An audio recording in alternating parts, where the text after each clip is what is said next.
My name is Alina Nichols. I am 28 years old, and 3 hours ago, I sat in a courtroom watching my own mother try to convince a judge that I was mentally incompetent to manage my own money. If you're listening from somewhere far away, drop your city in the comments so I can see how far this has traveled. And please, stay with me until the end. She wanted the house in Connecticut. She wanted the investment accounts my grandparents had spent 49 years building. She wanted the rental property, the savings, all of it. Her lawyer stood up in that courtroom in his tailored suit and spoke about me like I was a fragile, confused young woman who needed to be rescued from herself. I sat at the defendant's table with my hands folded and my spine straight. Exactly the way my grandmother taught me. And I waited, because here is what my mother did not know when she filed that petition. Here is what her lawyer did not know when he stood up and smiled like the outcome was already guaranteed. My grandfather had seen this coming. He had seen it 2 years before he died, and he had prepared for it the way he prepared for everything, quietly, methodically, without a single detail overlooked. Every document, every recording, every piece of evidence was sitting on a USB drive that his attorney had handed me 6 weeks earlier, sealed in an envelope with my name on it. But to understand what happened in that courtroom, you need to understand where I came from. You need to understand the house in Connecticut, the man who taught me about compound interest over Sunday morning pancakes, the woman who told me a spine should be as straight as your character, and the mother who packed my suitcase when I was 7 years old and drove away without looking back. This is not a story about money. It is a story about who stays. It was an April morning, the kind New England does better than anywhere else in the world. Cool air, pale sunlight, birds in the maple trees outside the kitchen window. I was 7 years old, eating cereal at my mother's kitchen table, when Ivania Nichols came downstairs already dressed. That was the first sign something was wrong. She never came downstairs already dressed on a Tuesday morning. She took long showers, moved slowly, came down in her robe with coffee. But that morning, she was in a blouse and slacks, hair done, earrings in. She set her keys on the counter and looked at me with the particular expression of someone closing a chapter. "You're going to stay with Grandma and Grandpa for a while," she said, in the same tone she might use to mention the weather. "Your bag is by the door." I turned around. My pink suitcase, the one with the stuck wheel, was already waiting by the front door, already packed, already positioned like a period at the end of a sentence. "How long is a while?" I asked. "We'll figure it out," she said. She hugged me once. I remember the smell. Expensive perfume and, underneath it, cigarettes. It was the kind of hug that communicates an ending rather than a feeling. Then she walked out, got into her white sedan, and drove away. I stood at the window until the car disappeared around the corner. I did not cry. I think some part of me had already understood, long before that morning, that my mother and I existed on separate trajectories.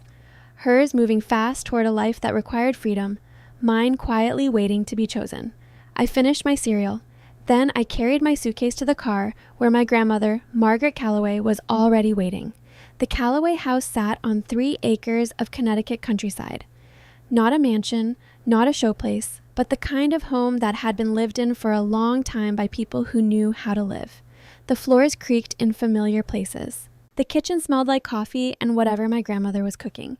The books on the shelves had actually been read. My grandmother, Margaret Ann Calloway, was 61 years old that April. Small, silver-haired, with eyes that saw more than most people wanted to be seen. She had grown up the daughter of a schoolteacher, married Theodore Calloway at 22, and spent the decades since building a life with a quiet, unshowy competence that I would spend the rest of my life trying to replicate. She did not explain why I was there. She did not offer comfort that implied I needed comforting. She showed me where the towels were kept, told me dinner was at 6:30, and said that if I wanted to help in the garden, she would find me gloves that fit.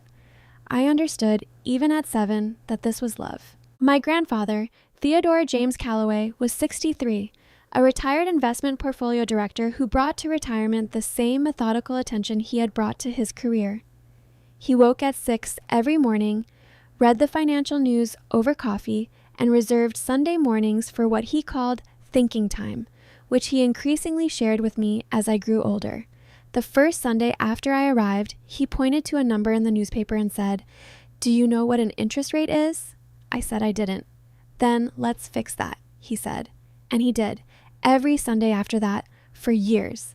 "Money isn't about having it," he told me once, adjusting his reading glasses over a spreadsheet. "It's about understanding it, respecting it, making it work for you instead of the other way around." I wrote that down. I have not forgotten it. My mother did not disappear completely. She remained present the way a seasonal storm remains present, periodic, unpredictable, requiring preparation. She came for Christmas usually, birthdays sometimes. She always brought expensive gifts that revealed she thought of me in the abstract, my daughter, Alina, rather than as a specific person with specific interests. A cocktail dress for a 10-year-old, jewelry I never wore, oil paints for a child who had never expressed any interest in painting. The visits always followed the same rhythm. She arrived with energy and stories. She was gifted at making her own life sound like an adventure. And then something would come up. A friend to call, a drive to make before dark, and she would hug me again with that brief, completing hug, and she would leave. I stopped anticipating the visits around age 11. Not because I stopped wanting her. Children do not stop wanting their parents, but because I had learned to locate my sense of self somewhere more reliable than my mother's attention. I had my grandparents. I had the old oak tree at the back of the property where I went to think. I had books and mathematics and the steady rhythm of a house that ran like a Swiss watch because Margaret Calloway had decided it would. I built myself there, in that house, and it held. When I was 14, my mother enrolled me at Harwick Academy, a boarding school in Western Connecticut with serious academics and the kind of campus that announces institutional permanence. "The best families send their daughters there," she said during one visit, not quite meeting my eyes. What she meant, though she did not say it, was that having a daughter at Harwick was something she could mention at dinner parties. My enrollment was, in a quiet way, useful to her image. I did not resent being sent there. The academics were excellent, and I had always been most comfortable in an environment that took ideas seriously. I excelled, not through genius, but through the habits my grandparents had built in me. Show up, pay attention, do the work, and be honest about what you don't understand so you can fix it. Every school break, every holiday, I went back to the Calloway house, not my mother's house. This was never formally discussed. It simply was, in the way that certain truths establish themselves without requiring announcement. I graduated as valedictorian at 18, same age as my classmates, standard timeline, and enrolled at Yale University on a partial academic scholarship. My grandparents covered the remainder quietly, without ceremony. My grandmother's only comment: "We are not giving this to you. We are investing it. The return we expect is that you do something real with it." I intended to. At Yale, studying economics and finance, I discovered something I had not expected, that I did not just understand financial systems, I was genuinely fascinated by them. The way capital moved, the way incentives shaped decisions, the way information, properly understood, could clarify situations that looked impossibly complex. I graduated magna cum laude at 22. My grandparents drove down for the ceremony. My grandfather shook my hand with both of his, which from Theodore Calloway was the equivalent of a standing ovation. My mother sent a text, 2 exclamation points. I started at Hartwell Capital 3 days after graduation, a private wealth management firm in Boston. I spent 3 years there as an analyst, learning by watching how serious people made difficult decisions under real pressure. Then I went back to Yale for my MBA, worked hard for 2 years, graduated with distinction at 27, and returned to Hartwell in a portfolio management role. Within a year of returning, I was managing 8 client portfolios with combined assets of approximately $18 million. Not because I had connections or family advantages. Because I had done the work, consistently, for 5 years, and the numbers reflected that. I bought my Boston apartment at 26, 1 bedroom, good neighborhood, large windows, mine entirely. When I signed the papers, I felt something specific and irreplaceable. Mine. Not managed, not borrowed, not conditional. Mine. I called my grandfather when I got home. "I bought the apartment," I said. "I know," he said. "Robert Paxton handled the title search. You chose well. The neighborhood has good fundamentals." It was the most Theodore Calloway thing anyone had ever said, and I loved him completely for it. 3 weeks after I moved in, my mother called. She had heard through the Connecticut social network that her daughter had purchased property in Boston. "Darling," she said, with the particular warmth she reserved for occasions when she wanted information. "How exciting. How did you manage the down payment? Did Grandpa Theodore help you out?" The assumption dressed as a question. The implication I could not have done this alone, dressed as concern. "I saved for it," I said. "I've been working for 4 years." "Of course." "I just meant, maybe I should look at the paperwork to make sure everything is in order." Everything is in order, I said. I had an attorney. I ended the call and stood at my kitchen window in the late afternoon light and filed the conversation away. My grandfather had taught me the most important data points are often the ones that seem minor at the time. My grandmother was diagnosed with a cardiac condition the September before she died. She was 78. I drove from Boston every weekend for 3 months, not because anyone asked me to, but because she was sick and being there was what the situation required. My mother visited once during those 3 months, 2 hours, most of it in the hallway on her phone. My grandmother died in December, in the room she had slept in for 49 years, with her husband beside her and my hand in hers. I had stayed that night because leaving had not felt right. My grandfather lasted until April. The doctors called it heart failure. I called it what happens when you have organized your entire life around another person for 49 years and that person is suddenly gone.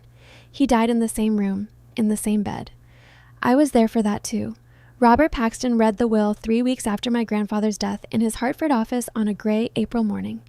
My mother arrived 7 minutes late in a black wool coat with the expression of someone who had already decided what they were owed and was waiting for confirmation. Robert read the document clearly and without editorializing. The entirety of the Callaway estate, the Connecticut property, the Providence rental, the investment accounts totaling approximately $3.5 million was to be transferred completely to their granddaughter, Alina Marie Nichols, under her sole control, with no co-management and no conditions. The room was quiet for several seconds. "There must be an error," my mother said. There was no error. My mother's face cycled through confusion, then disbelief, then something harder underneath both. She looked at me directly for the first time that morning. And what I saw in that look was not grief. It was the beginning of a plan. The meeting ended with her requesting all documentation. Her voice, making the request, was the voice of someone storing information for later use. In the parking garage, walking out, she said, "No one your age should be managing assets of this size without oversight." I looked at her in the flat gray light. "Grandpa taught me well," I said. She smiled. Small, controlled, nowhere near her eyes. "We'll see," she said. She got in her car and drove away. It was, I thought as I watched her go, the second time in my life I had watched that happen. And just like the first time, I stood there until the car was gone. Then I went home. It arrived on a Thursday morning in March, 18 months after the reading of the will. I was getting ready for work, coffee brewing, bag packed, the radio on low the way I liked it in the mornings, when I heard the mail slot click and saw the envelope slide onto the floor. Standard white business envelope. My name and address printed in clean block letters. Return address: Hoffman and Associates, Attorneys at Law, Hartford, Connecticut. I picked it up. I set down my coffee. I read it standing in the hallway in my work clothes. The language was formal and dense, the kind of legal prose designed to communicate gravity through complexity. But the essential message, stripped of its careful packaging, was this. My mother, Evania Nichols, had filed a petition with the Connecticut Probate Court requesting conservatorship over my financial assets. The grounds stated in the petition were that I demonstrated insufficient maturity and psychological stability to manage an inheritance of significant size, and that without proper oversight, I was at risk of making decisions that would cause irreversible harm to the estate. I read it once. I set it on the kitchen counter. I poured my coffee, which had finished brewing. I stood at the window and drank half of it while looking at the street below, where the morning was going about its ordinary business. A woman walking a dog, a delivery truck double parked, 2 men talking outside the coffee shop on the corner. Then I picked up the letter and read it again. The second reading was worse than the first, not because the words changed, but because I began to see the architecture beneath them. The specific language used, insufficient maturity, psychological instability, risk of irreversible harm, was not accidental. These were terms chosen to create a particular impression in a judge who did not know me. They were the building blocks of a portrait of a woman who could not be trusted with her own life. I thought about the phone call 3 weeks after I bought my apartment. I thought about the suggestions in the months after the will reading, the financial advisors she wanted to introduce me to, the joint accounts she had proposed for tax purposes, the increasingly direct request that I formalize her involvement in decisions I was making perfectly well on my own. I had filed all of it, every call, every visit, every written proposal. I had not known exactly why at the time. My grandfather had simply taught me that careful people document things, not because they expect trouble, but because trouble is less costly when you are prepared for it. I finished my coffee. I called Hartwell and told them I would be in by 10. Then I called Robert Paxton. He answered on the second ring. "I've been expecting your call," he said before I had finished explaining. I stopped. "You knew about this?" "I knew it was a possibility," he said. "Your grandfather and I discussed it. Can you come to my office this afternoon? There are things I need to show you." Robert Paxton's office in Hartford had the same quality as the man himself. Orderly, unpretentious, built for function rather than impression. Floor-to-ceiling shelves of case files. A desk that was used as a desk rather than as a prop. 2 chairs across from it, neither of them particularly comfortable, which I had always thought was either a design oversight or a deliberate discouragement of lingering. He was waiting for me when I arrived at 2 o'clock. On the desk in front of him was a padded envelope I had not seen before. My name was written on the front in my grandfather's handwriting. Precise, slightly slanted, the penmanship of a man who had learned to write before typing became the default. "He gave me this 14 months before he died," Robert said, with instructions to keep it until it was needed. His exact words were, "You'll know when it's needed, Robert. Someone will have filed papers." I sat down. I looked at the envelope. He expected this? He considered it a real possibility. Your grandfather was not a man who left significant things to chance. I picked up the envelope. The flap was sealed. My name in his handwriting. I held it for a moment before I opened it, not for any dramatic reason, but because there is something specific about receiving a message from someone who is no longer alive, a quality of finality that asks you to slow down before you proceed. Inside was a USB drive and a single sheet of paper folded in thirds. I unfolded the paper. The letter was handwritten in the same precise slant. Alina. If you are reading this, someone is attempting to take what you have earned. I want you to know 3 things. First, I was prepared for this, and so are you. Second, everything you need is on this drive. Third, I did not leave you these things because you are my granddaughter. I left them because in 21 years of watching you, I observed a person of genuine character, careful judgment, and uncommon integrity. Those qualities are not inherited. They are built. You built them. Do not let anyone take them from you. Use what is on this drive. Trust Robert. Trust yourself. Theodore. I folded the letter. I placed it back in the envelope. I did not speak for a moment. Robert waited. He was good at waiting. "What's on the drive?" I asked. "Everything," he said. "Let me show you." We spent 3 hours going through the contents of that USB drive, Robert at his computer and me in the chair beside him, the afternoon light shifting outside the window as we worked through folder after folder. My grandfather had been building this for 2 years before his death. What it contained was not dramatic in appearance, no single smoking gun, no single revelation, but in aggregate, it was the most comprehensive piece of preparation I had ever seen. And I say that as someone who had spent 5 years in professional finance where documentation is a daily discipline. The first folder held my own records, assembled, I understood now, not randomly, but deliberately. My Yale transcripts, my MBA performance reviews, my annual evaluations from Hartwell Capital, every one of them, going back to my first year as an analyst. Letters from Diana Forsyth and from 2 of my Yale professors. Bank statements covering 6 years, showing consistent saving, disciplined spending, and not a single pattern that could be characterized as reckless or impulsive. Records of every financial decision I had made in the 18 months since the inheritance, the Providence property sale, the insurance renewal, the portfolio adjustments, with the research and reasoning documented behind each one. He had built a case file proving I was exactly who he believed me to be. The second folder held the medical documentation. 3 rounds of cognitive competency evaluations performed by independent physicians over the final 3 years of his and my grandmother's lives. Each evaluation was thorough, independently administered, and unambiguous in its conclusion. Both Theodore and Margaret Calloway were fully competent at the time each evaluation was conducted. There was no question of undue influence. There was no question of diminished capacity. The will reflected the informed, deliberate decision of 2 people who knew exactly what they were doing. The third folder held 7 audio files. Robert opened the folder but did not click on any of the files yet. Your grandfather purchased a digital recorder approximately 2 years before he died, he said carefully. He used it during family meetings in his study. Before each recording, he placed the device visibly on the desk and informed everyone present that the conversation was being recorded. He was meticulous about the legal requirements. Every person recorded knew they were being recorded, including my mother, including your mother. I looked at the 7 file names. Each was labeled with a date and a brief description. Meeting re. Estate planning, April. Phone call re. Financial management, July. Meeting re. Property, October. When do I listen to these? I asked. When the time is right, Robert said. Right now, I want to show you the 4th folder. The 4th folder was labeled simply K, Full Report. Dr. Leonard K. was a private investigator based in Hartford. Not the trench coat and cigarettes variety, but a former forensic accountant who had built a second career tracking financial irregularities. He had been recommended to my grandfather by a business associate. My grandfather had hired him approximately 22 months before his death. The report was 43 pages long.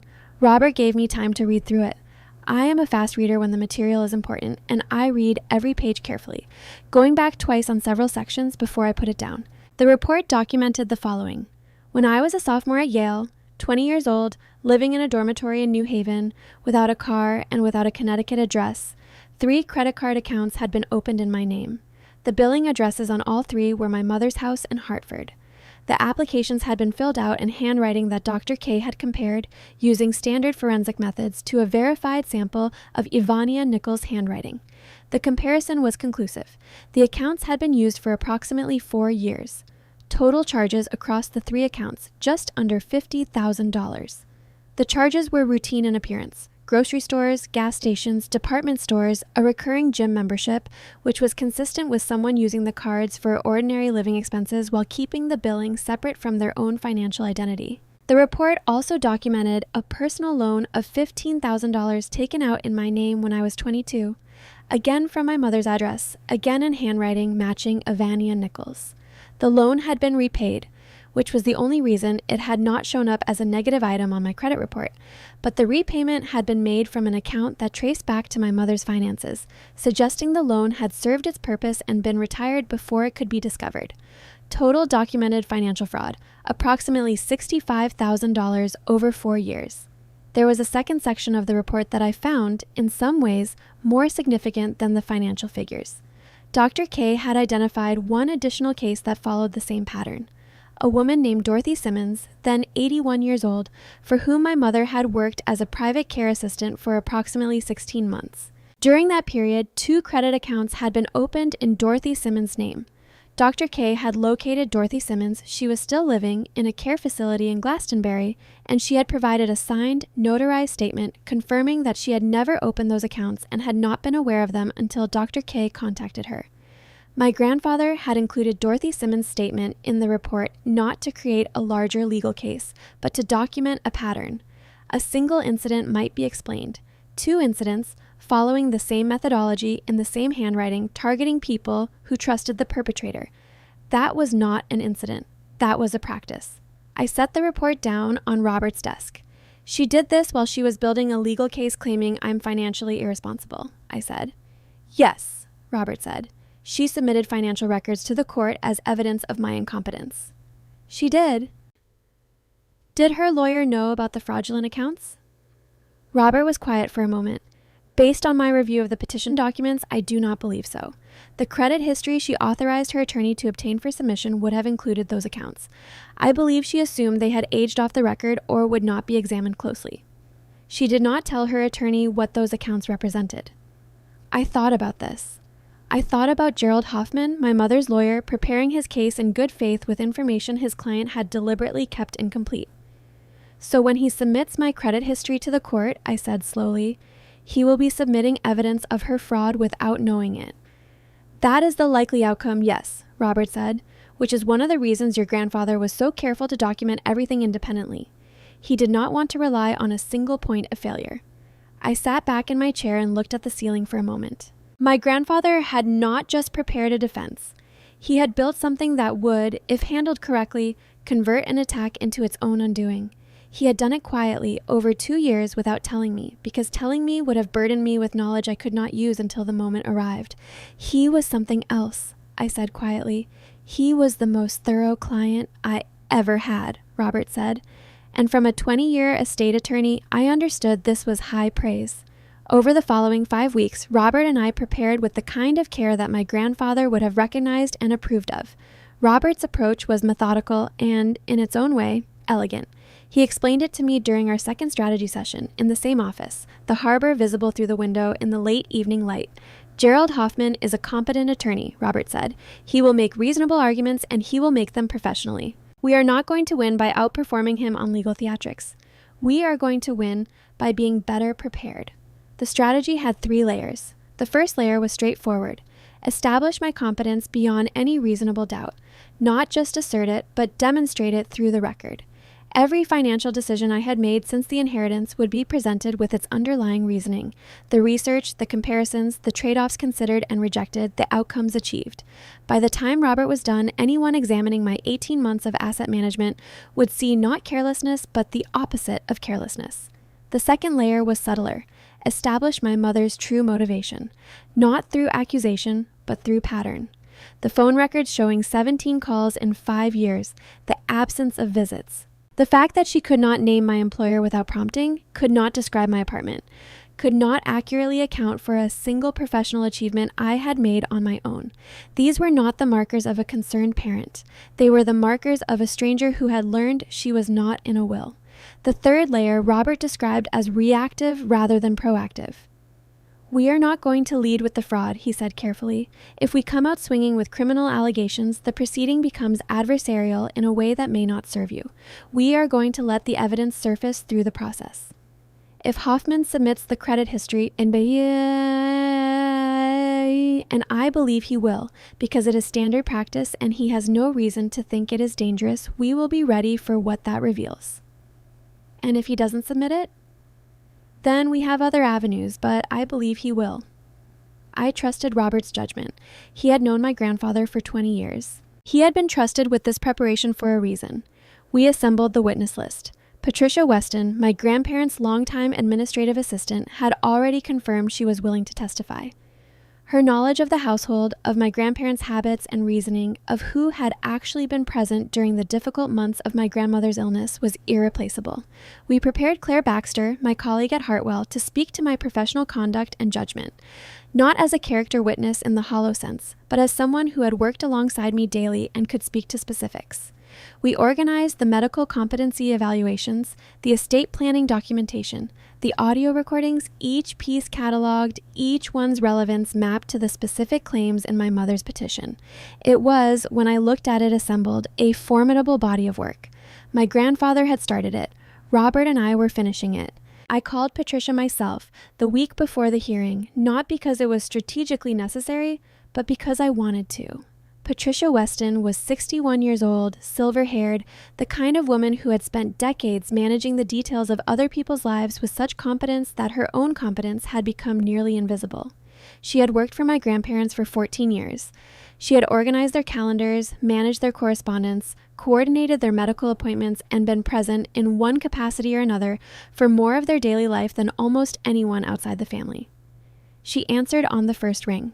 "Alina," she said, and her voice carried something, relief maybe, or the particular warmth of someone who has been waiting for a call they were not sure would come. "I'm so glad you called."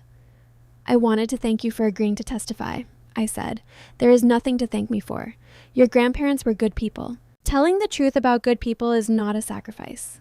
She told me what she planned to say. The medical evaluations, carefully scheduled and documented at my grandfather's specific request. The estate planning consultations with the second and third attorneys he had brought in for independent review. Her own observations over 14 years of the difference between how I showed up and how my mother showed up. "I want to say one more thing," she said, toward the end of the call.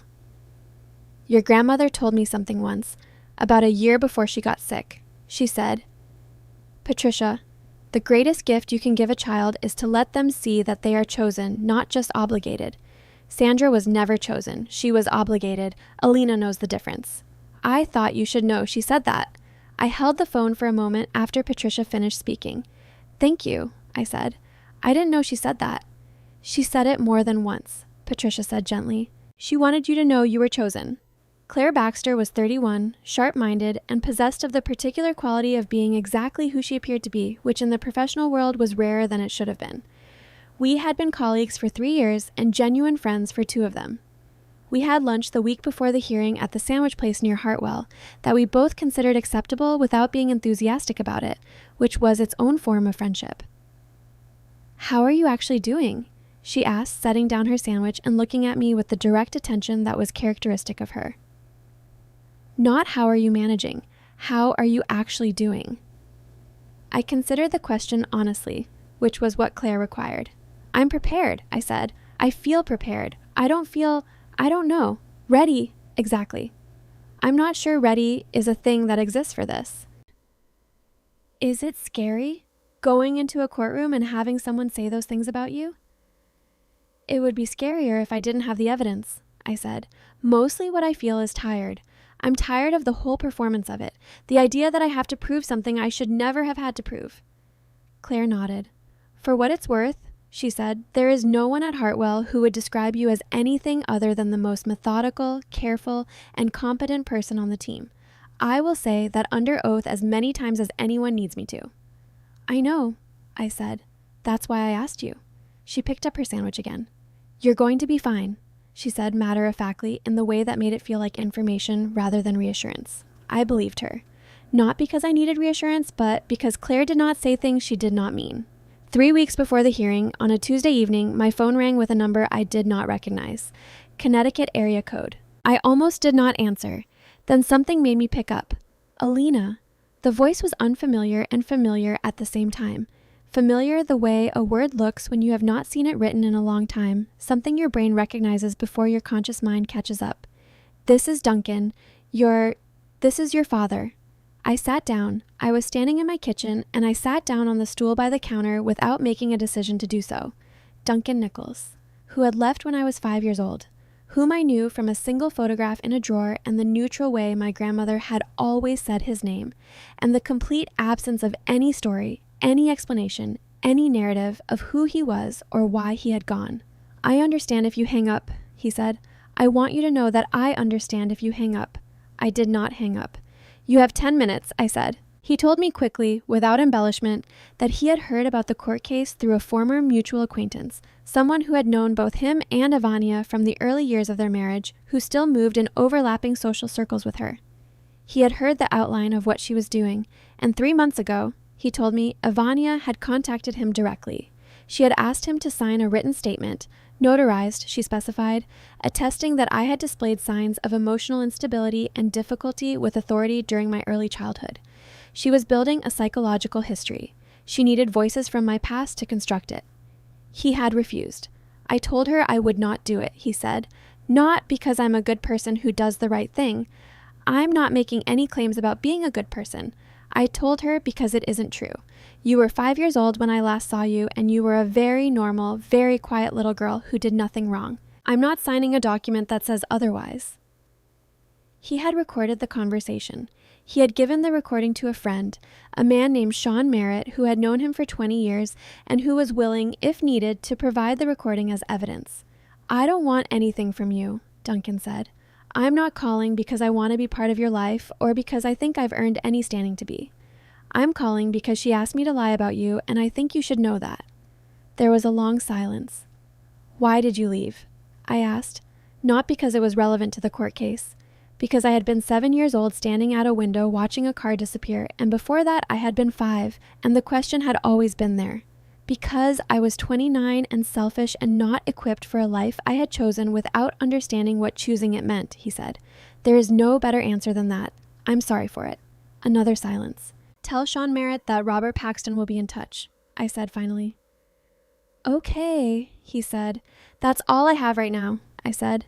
I know, he said. That's enough. I hung up. I sat in my kitchen for a long time. Then I called Robert Paxton.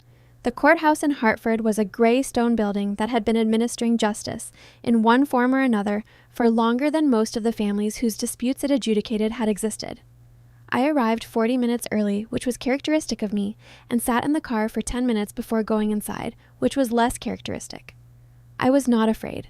I want to be precise about that because fear and what I was feeling that morning are different things. Fear is anticipatory. It lives in the space between now and what might happen. What I felt was something more present than that, a kind of heightened attention. The way the world sharpens when something important is occurring and your nervous system responds by taking in more information than usual. I noticed the pigeons on the courthouse steps. I noticed the way the October light hit the stone facade at an angle that made it look warmer than it was. I noticed a woman in a red coat walking past with a child who was trying to kick every leaf on the sidewalk methodically with great seriousness. I thought about my grandmother, who had once said to me, "When you walk into a room where something difficult is about to happen, notice 3 things that are beautiful before you sit down. It does not change the difficulty, but it reminds you that the world is larger than the room." Pigeons, October light, a child kicking leaves. I got out of the car and walked into the courthouse. Judge Sandra Whitmore had been on the Connecticut probate bench for 19 years. She was 54 years old, with close-cropped gray hair and reading glasses she wore on a chain around her neck and lifted to her face with a deliberateness that communicated she was about to pay close attention to something. She had, over nearly 2 decades, presided over every variety of family dispute that grief and money together can generate, which is to say, every variety of human failing dressed in legal language. She was not unkind, but she was not susceptible to theater. I noticed this immediately when she entered the courtroom and took her seat with an efficiency that suggested she considered the formalities of the proceeding a vehicle for arriving at the facts, not a performance in their own right. She looked at both tables, my mother's and mine, with the same assessing, neutral attention, and then she nodded once, as if confirming a conclusion she had already reached about the general shape of the morning. "We are here on a petition for conservatorship filed by Ivania Nichols regarding the financial assets of Alina Nichols," she said. "Mr. Hoffman, you may proceed." Gerald Hoffman was in his mid-50s, silver-templed, the kind of attorney who had been doing this long enough that his confidence was structural rather than performed. He did not gesture dramatically or modulate his voice for effect. He simply spoke, clearly and in order, which was in some ways more unsettling than theatrics would have been. He did not attack me in his opening. This was, I noted, a deliberate choice and a smart one. Instead, he constructed a frame. "Your Honor," he began, "this is not a case about a young woman's character.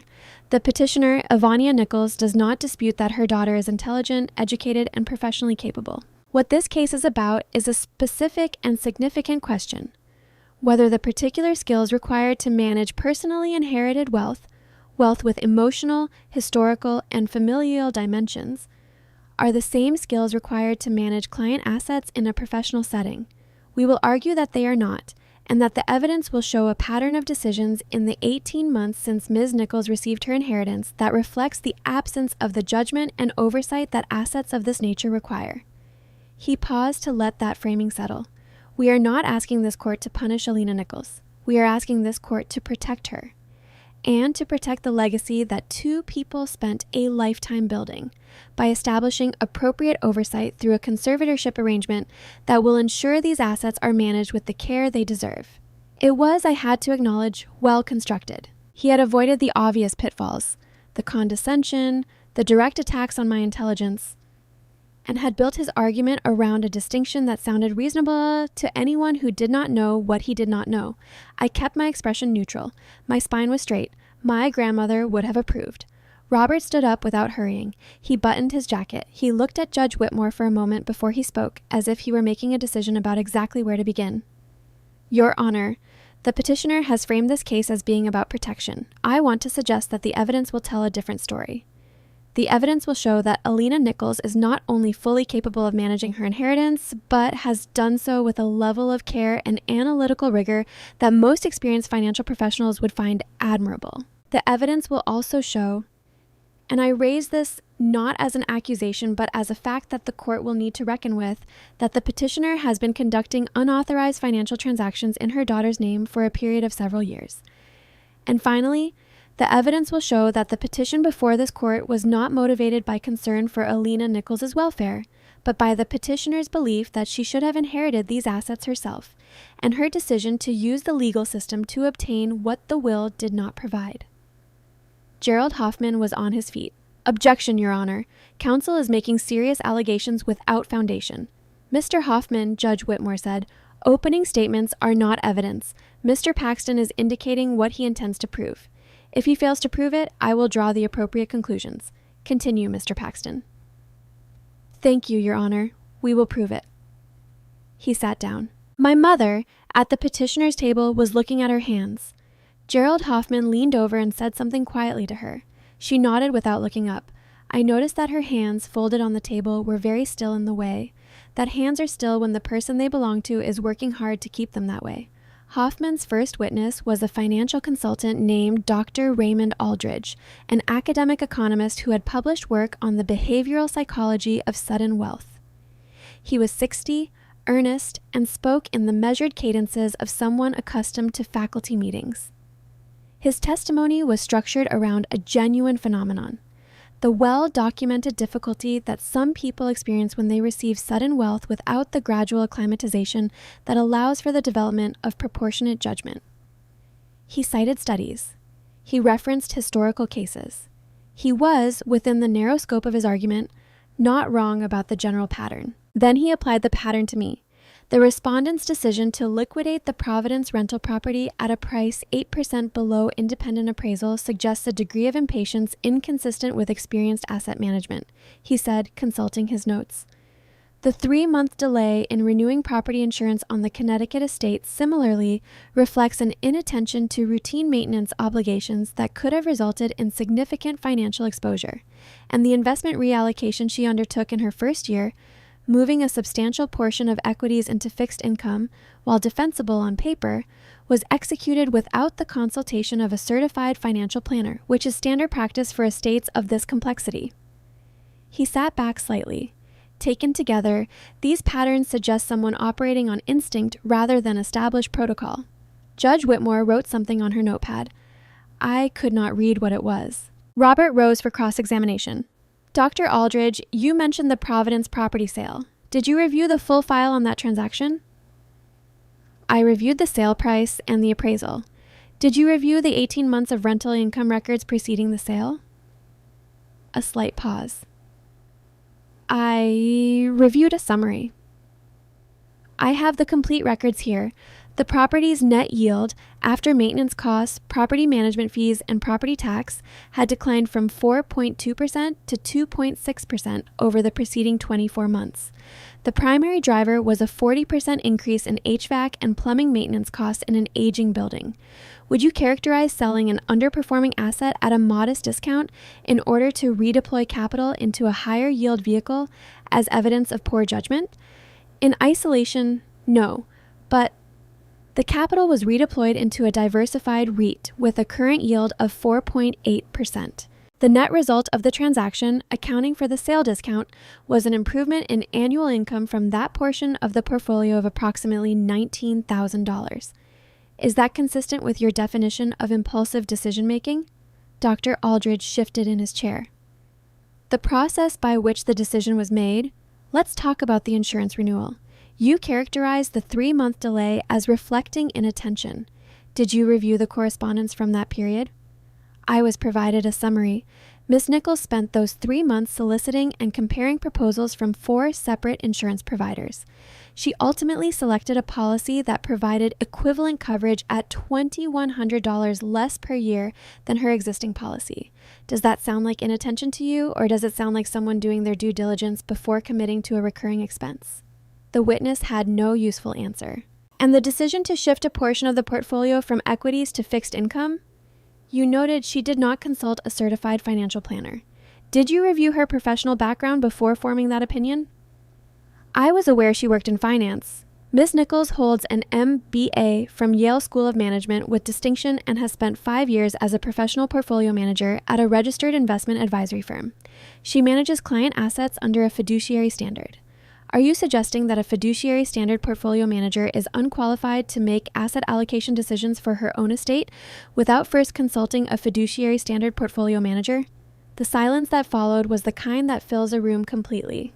No further questions, Robert said. It happened at the end of the first day during the evidentiary phase. Gerald Hoffman submitted a set of documents to the court. Standard practice in conservatorship proceedings, the compilation of financial records intended to demonstrate the respondent's financial history and the scope of the assets under question. It included bank statements, investment account records, and, as was standard, a full credit history for Alina Nichols. Robert received a copy of the submission at the same moment Judge Whitmore did. He opened the folder with the unhurried attention of someone reviewing expected material, and then he was still for a moment. Not dramatically still. Just still. In the way that a person is still when their mind is moving faster than their body. He turned a single page, then he turned it back. Then he looked at me, briefly, with an expression I had come to recognize over the previous 5 weeks, the expression of a man confirming a hypothesis. "Your Honor," he said, "I'd like to request a brief recess to review the materials just submitted." Judge Whitmore looked at the clock. 15 minutes, Mr. Paxton." In the small conference room adjacent to the courtroom, Robert spread the credit history across the table and pointed to 3 entries near the middle of the document. 3 credit card accounts, opened approximately 6 and 7 years ago.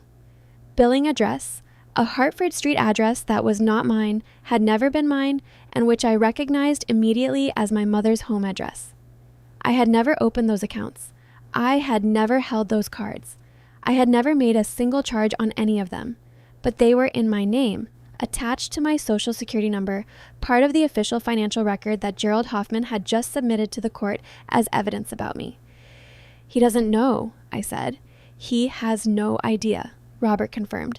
She never told him. I looked at the 3 entries. $50,000 of purchases made by my mother on accounts she had opened in my name, now entered into the court record by her own attorney as part of his case against me. "What do we do?" I asked. Robert placed the document flat on the table precisely the way my grandfather used to lay out a spreadsheet when he wanted to examine it without distraction. "Tomorrow," he said, "I cross-examine your mother." I drove home in the dark. Boston was an hour north, and the highway was quiet at that hour, the commuter traffic long gone, just the occasional truck and the steady rhythm of the road. I thought about my grandfather sitting in his study with a digital recorder visible on the desk, across from his daughter, speaking to her in the calm and careful way he spoke to everyone. I thought about him spending 2 years assembling a USB drive he hoped I would never need to open. I thought about him writing a letter that began, "If you are reading this." He had loved me without sentimentality, without the performance of love that substitutes for the practice of it. He had shown up every Sunday morning with the newspaper and the patience to explain things to a child who wanted to understand. He had invested not just money, but attention, and attention over time compounds. I thought about my grandmother in the garden on summer evenings, her hands in the soil, not because she needed to garden, but because she found it clarifying. The directness of cause and effect, the reliability of things that grew when you tended them. I thought about the oak tree at the back of their property, which I had climbed every year from age 8 to age 18 whenever I needed to think. I thought about Patricia Weston saying she wanted you to know you were chosen. By the time I reached Boston, something had settled in me that had been unsettled since the morning. Not resolution, exactly. More like the feeling of standing on ground you know is solid, even when everything around it is uncertain. I parked, I went upstairs, I made dinner, which I ate at the kitchen table while reading, which was what I usually did on weeknights. Then I went to bed, and because I had prepared as well as I knew how to prepare, I slept. Claire texted at 10:15. "How are you?" I answered, "Prepared." She sent back, "That's the most Alina answer possible. Get some sleep." Then, after a pause, "You've got this. Not because everything's going to be perfect, because you know who you are and that doesn't change based on what someone says in a courtroom." I read that twice. Then I put my phone on the charger and turned off the light. I arrived at the courthouse at 8:45. The October air was sharp and clean, the kind of cold that has not yet committed to winter but is making its intentions clear. I stood on the steps for a moment before going in, not hesitating, just taking the air, the way my grandmother had always paused at the back door before going into the garden. 3 things. The maple tree across the street, half its leaves gone, the remaining ones the particular deep red that New England produces in October like it is showing off. The smell of coffee from the cart on the corner. A sparrow on the courthouse railing perfectly still, watching me with the focused attention that small birds bring to everything. I went inside. Robert was already at our table, his papers organized in the precise arrangement I had come to recognize as his pre-hearing state. Each folder in a specific order, each document where he could reach it without looking. He had a legal pad to his left and a pen uncapped beside it. He looked up when I sat down. "How did you sleep?" he asked. "Well," I said. He nodded once, as if this confirmed something. "Good. Today is going to require you to be very still. Whatever happens, however surprising it becomes, stillness. Can you do that?" "Yes," I said, and I meant it, not as a performance of confidence, but as a genuine assessment of my own capacity. I had been practicing stillness my entire life. I had learned it in a house where the adults believed that how you carried yourself under difficulty was the truest expression of who you were. I had practiced it in a dormitory room at Harwick when I was 15, and homesick for a place that was not even technically my home. I had practiced it at Hartwell when I was 22, and the most junior person in every room, and the work required me to be competent before I fully was. I was still. I sat down and folded my hands on the table and waited for Judge Whitmore to take her seat. Robert called Patricia Weston as his first witness. She walked to the stand with the bearing of someone who had spent decades being quietly indispensable. Erect, unhurried, dressed in a simple gray suit that communicated she was there to be taken seriously rather than to impress. She was 61 years old and looked exactly her age, which in the context of a courtroom read as credibility rather than disadvantage. Robert began with the foundational questions: how long she had worked for the Callaways, in what capacity, what her daily responsibilities had included. Patricia answered each question with the precision of someone who had organized other people's information for so long that precision had become a reflex. Then Robert moved to the specific. "Ms. Weston, were you aware of the medical evaluations that Theodore and Margaret Callaway underwent in the years before their deaths?" "Yes, I helped schedule them. Mr. Callaway requested the first one approximately 3 years before he died. He asked me to find 3 independent physicians, not the family doctor, specifically independent practitioners, who could conduct comprehensive cognitive evaluations. He was very clear that he wanted the documentation to be unimpeachable." "Did he explain why he wanted these evaluations?" "He said he wanted to ensure that any decision he made about his estate could not later be attributed to impaired judgment. He used the phrase, 'leave nothing open to challenge.' That was characteristic of him." "Were the evaluations conducted?" 3 separate times over 3 years. All 3 concluded that both Theodore and Margaret Callaway were fully cognitively competent. I filed the reports myself.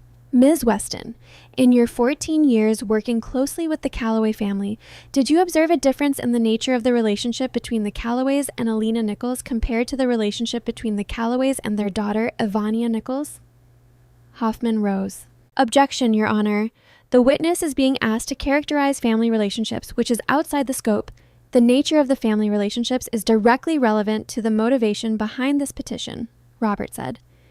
"The petitioner has claimed that her concern for her daughter's welfare is the basis for this proceeding. The quality of the petitioner's relationship with her own parents and the comparison to the respondent's relationship with those same individuals goes directly to that question." Judge Whitmore considered. "I'll allow it. The witness may answer." Patricia folded her hands in her lap and spoke with the measured directness of someone who had thought carefully about exactly what she was willing to say and had decided to say all of it. "In 14 years, I observed Alina Nichols visit the Callaway home an average of once a month, not counting school holidays and breaks when she was a student, during which she was in residence for weeks at a time. I observed her telephone her grandparents every week without exception, from the time she was old enough to have her own phone. During Mrs. Callaway's final illness, Alina drove from Boston every weekend for 3 months. She took personal leave from her employer to attend medical appointments and coordinate with the medical team. She was present the night Mrs. Callaway died." Patricia paused. The courtroom was very quiet. "In that same 14 years, I observed Ivania Nichols visit the Callaway home on approximately 20 occasions. The visits averaged less than 3 hours. During Mrs. Callaway's final illness, she visited once. I do not say this with any judgment. I simply say it as a factual account of what I observed." She looked at Judge Whitmore directly. "Mrs. Callaway said something to me once, about a year before she became ill. She said, 'Patricia, the greatest thing you can do for a child is let them know they are chosen, not merely obligated.' Alina has always known she was chosen. I thought it was important for this court to hear that." The room was still for a moment after Patricia finished. I looked at my hands on the table. I did not look at my mother. Gerald Hoffman's cross-examination of Patricia was brief and, I could tell, somewhat improvised. He had prepared for a witness who would be more limited in scope, and Patricia's testimony had covered ground he had not anticipated needing to contest. He established that Patricia was not a financial expert. He established that she had not been present for the formal estate planning meetings. He attempted to suggest that her observations of family visiting patterns were incomplete. Patricia answered each point with the same measured accuracy, neither embellishing nor retreating. When Hoffman sat down, Robert stood up. One follow-up question, Ms. Weston. You mentioned that Alina Nichols was present the night Margaret Calloway died. Were you also present that night? I was not, but Mr. Calloway called me the following morning. He told me that Alina had stayed because she felt it was not the right evening to leave. He said, I'm quoting him directly because I wrote it down, she stayed because it was right, not because anyone asked her to. That is who she is. Thank you, Robert said. No further questions. Gerald Hoffman called my mother as his final witness of the morning. She walked to the stand in the navy blue suit she had worn on the first day. A careful choice, I understood, because navy communicates authority and reliability without the coldness of black. Her hair was smooth, her posture composed, her expression arranged into the particular configuration that I recognized from 28 years of observation, the face she wore when she needed to be believed. Hoffman guided her through her direct testimony with the care of someone navigating a course he had charted in detail. She spoke about her concern for my welfare. She spoke about the complexity of managing inherited wealth versus earned income. She spoke about the importance of family oversight in protecting generational assets. She spoke about her attempts, gentle, patient, repeatedly rebuffed, to offer guidance and support that I had met with defensiveness and isolation. It was, from a technical standpoint, a creditable performance. She looked at Judge Whitmore when she spoke, not at me, which was the correct instinct. It projected sincerity and addressed itself to the person whose opinion mattered. Her voice was steady, her hands were still. She had prepared. I kept my face neutral and watched. Hoffman concluded his direct examination with a question designed to be his closing note. Mrs. Nichols, if this court grants the conservatorship you are requesting, what outcome do you hope for? My mother looked at Judge Whitmore with an expression of measured, earnest concern. I hope that Alina will have the support she needs to manage these assets wisely and protect what her grandparents built. I hope that we can develop a relationship, a real relationship, built on trust and cooperation. I have not always been the mother I should have been. I know that. But I love my daughter, and this petition comes from that love. It was the best thing she said in the entire proceeding, and she meant some portion of it, I think. Not the part about the conservatorship, but something underneath it, some genuine grief about the shape of what our relationship had become, worn smooth into a performance of feeling rather than the feeling itself. Then Robert stood up. Robert buttoned his jacket. He picked up a legal pad, though he did not refer to it. He walked to the position in front of the witness stand that placed him at a conversational distance. Not aggressive, not deferential. Present. Mrs. Nichols, you've testified that you are concerned about your daughter's welfare. How long have you held this concern? It has grown over time, particularly since the inheritance. Before the inheritance, in the 5 years prior to your parents' deaths, how often were you in contact with Alina? A slight adjustment in my mother's posture, almost imperceptible. We spoke regularly. How regularly? Weekly? Monthly? It varied. We both have busy lives. Robert reached into the first folder on his table and produced a document. I have phone records from Alina's cellular provider covering the 60 months prior to her grandmother's death. According to these records, you called your daughter 17 times during that period. The average duration of those calls was 3 minutes and 40 seconds. Is that consistent with your recollection of regular contact? My mother looked at the document. Phone records don't capture the full picture of a family relationship. You're right. Let's talk about the fuller picture. In those same 5 years, how many times did you visit Alina at her Boston apartment? Silence. Mrs. Nichols?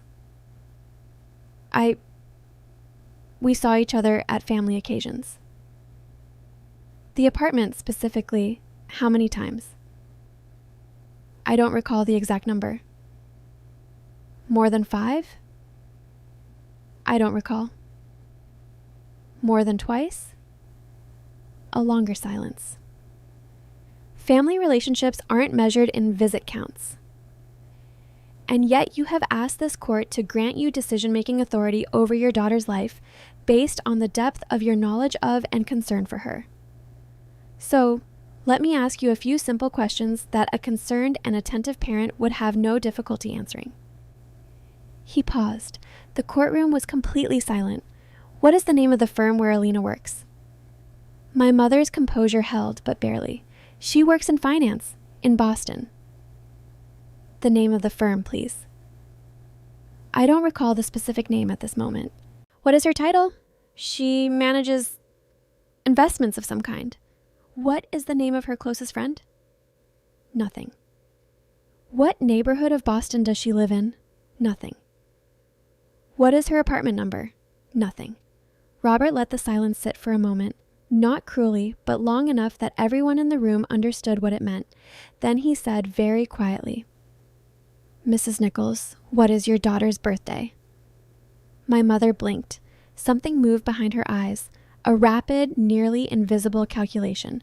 It's in April, she said. The date? The 13th. Alina's birthday is April 13th, Robert said. Today is October 13th, 6 months to the day from her birthday. Did you call her this morning? My mother said nothing. Did you send a message? A card? Any acknowledgement at all? The silence stretched. You filed a petition claiming that your concern for your daughter's welfare is so significant that this court should remove her legal autonomy over her own assets. But you do not know where she works, you have not visited her home, you cannot name her closest friend. And on the morning of the hearing that you initiated, a hearing centered entirely on her life, you did not reach out to her on the anniversary of her birth. He let that sit. No further questions on this point. Let's move to the financial records. Robert picked up the folder containing the credit history that Gerald Hoffman had submitted the previous afternoon. Mrs. Nichols, your attorney submitted Alina's complete credit history to this court as part of the evidentiary record. I'd like to direct your attention to 3 specific accounts. He placed the relevant page in front of her. She looked at it. Something happened in her face. A tightening, so brief and controlled that I might have missed it if I had not been watching for it. These 3 credit card accounts were opened in Alina's name approximately 6 and 7 years ago. The billing address on all 3 applications is your home address in Hartford. Can you explain that? Hoffman was on his feet. Objection, Your Honor. This line of questioning has not been properly noticed. Mr. Hoffman, Judge Whitmore said, with a quality in her voice that I had not heard before, something attentive and sharp. This document was submitted to this court by your office as part of the evidentiary record. Mr. Paxton is asking the petitioner to explain entries in that record. Overruled. Hoffman sat down. He looked at my mother with the expression of a man who has just understood that he was given a map with a section missing. Mrs. Nichols, Robert continued, these 3 accounts. The billing address is yours. The applications, according to a forensic handwriting analysis I am prepared to submit, were completed in your handwriting. Alina was living in a dormitory in New Haven when these accounts were opened. Can you explain how accounts in her name, at your address, in your handwriting, came to exist? My mother looked at the document for a long moment. I was trying to help her build her credit history, she said. She was young. She didn't understand how important credit history is. You opened credit accounts in her name without her knowledge? I am her mother. I was acting in her interest. Did she authorize you to do this? She was 20 years old. She didn't need to. Mrs. Nichols. Robert's voice was still quiet, but there was something in it now. A contained precision, the way a very sharp thing is contained. Did your daughter authorize you, in writing or verbally, to open credit accounts in her name? No, my mother said, very quietly. And you did not inform her that these accounts had been opened? I intended to, when the time was right. The accounts were used for approximately 4 years, with total charges of just under $50,000. Were those charges made by Alina? Silence. Mrs. Nichols, were those charges made by your daughter? I used the accounts for her benefit, for household expenses for her benefit. Robert paused. She did not know the accounts existed. She did not know money was being charged to them. She did not benefit from the charges. In what sense was this for her benefit? My mother had no answer. Judge Whitmore leaned forward slightly. She had not moved, had not spoken, had given no indication of her developing view. But she was leaning forward now, and her reading glasses were in her hand rather than on the chain around her neck. Mrs. Nichols, she said, I want to ask you directly, outside the scope of examination. You have petitioned this court for conservatorship over your daughter's assets, arguing that she cannot be trusted to manage them responsibly. Are you telling me that you spent 4 years using credit accounts opened in her name without her knowledge or consent? Please answer the question. Yes, my mother said. The word was nearly inaudible. The courtroom was so quiet I could hear the heating system in the ceiling. Robert asked for a brief recess. Judge Whitmore granted 15 minutes. When we reconvened, Robert stood and said, Your Honor, I would like to submit 7 audio recordings made by the late Theodore Calloway with your permission to play excerpts that are directly relevant to the claims before this court. Hoffman objected strenuously. Judge Whitmore asked Robert to explain the recording's provenance. Robert described exactly how they had been made. The visible recorder, the explicit notification to all parties, the legal compliance with Connecticut recording law.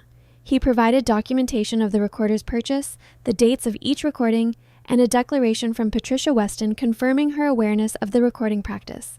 Judge Whitmore reviewed the documentation.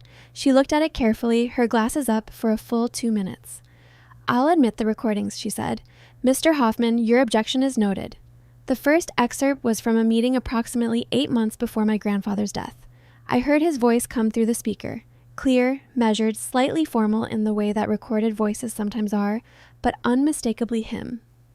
And something in my chest contracted and released, like a hand briefly clenching. My mother's voice followed. I had not heard her voice in a recording before, and the contrast was immediate. Where my grandfather was measured, she was tight, slightly accelerated, the voice of someone managing a great deal of feeling at close quarters. Theodore, this is not reasonable. You cannot seriously intend to leave everything to Rebecca. I noticed she called me by the wrong name.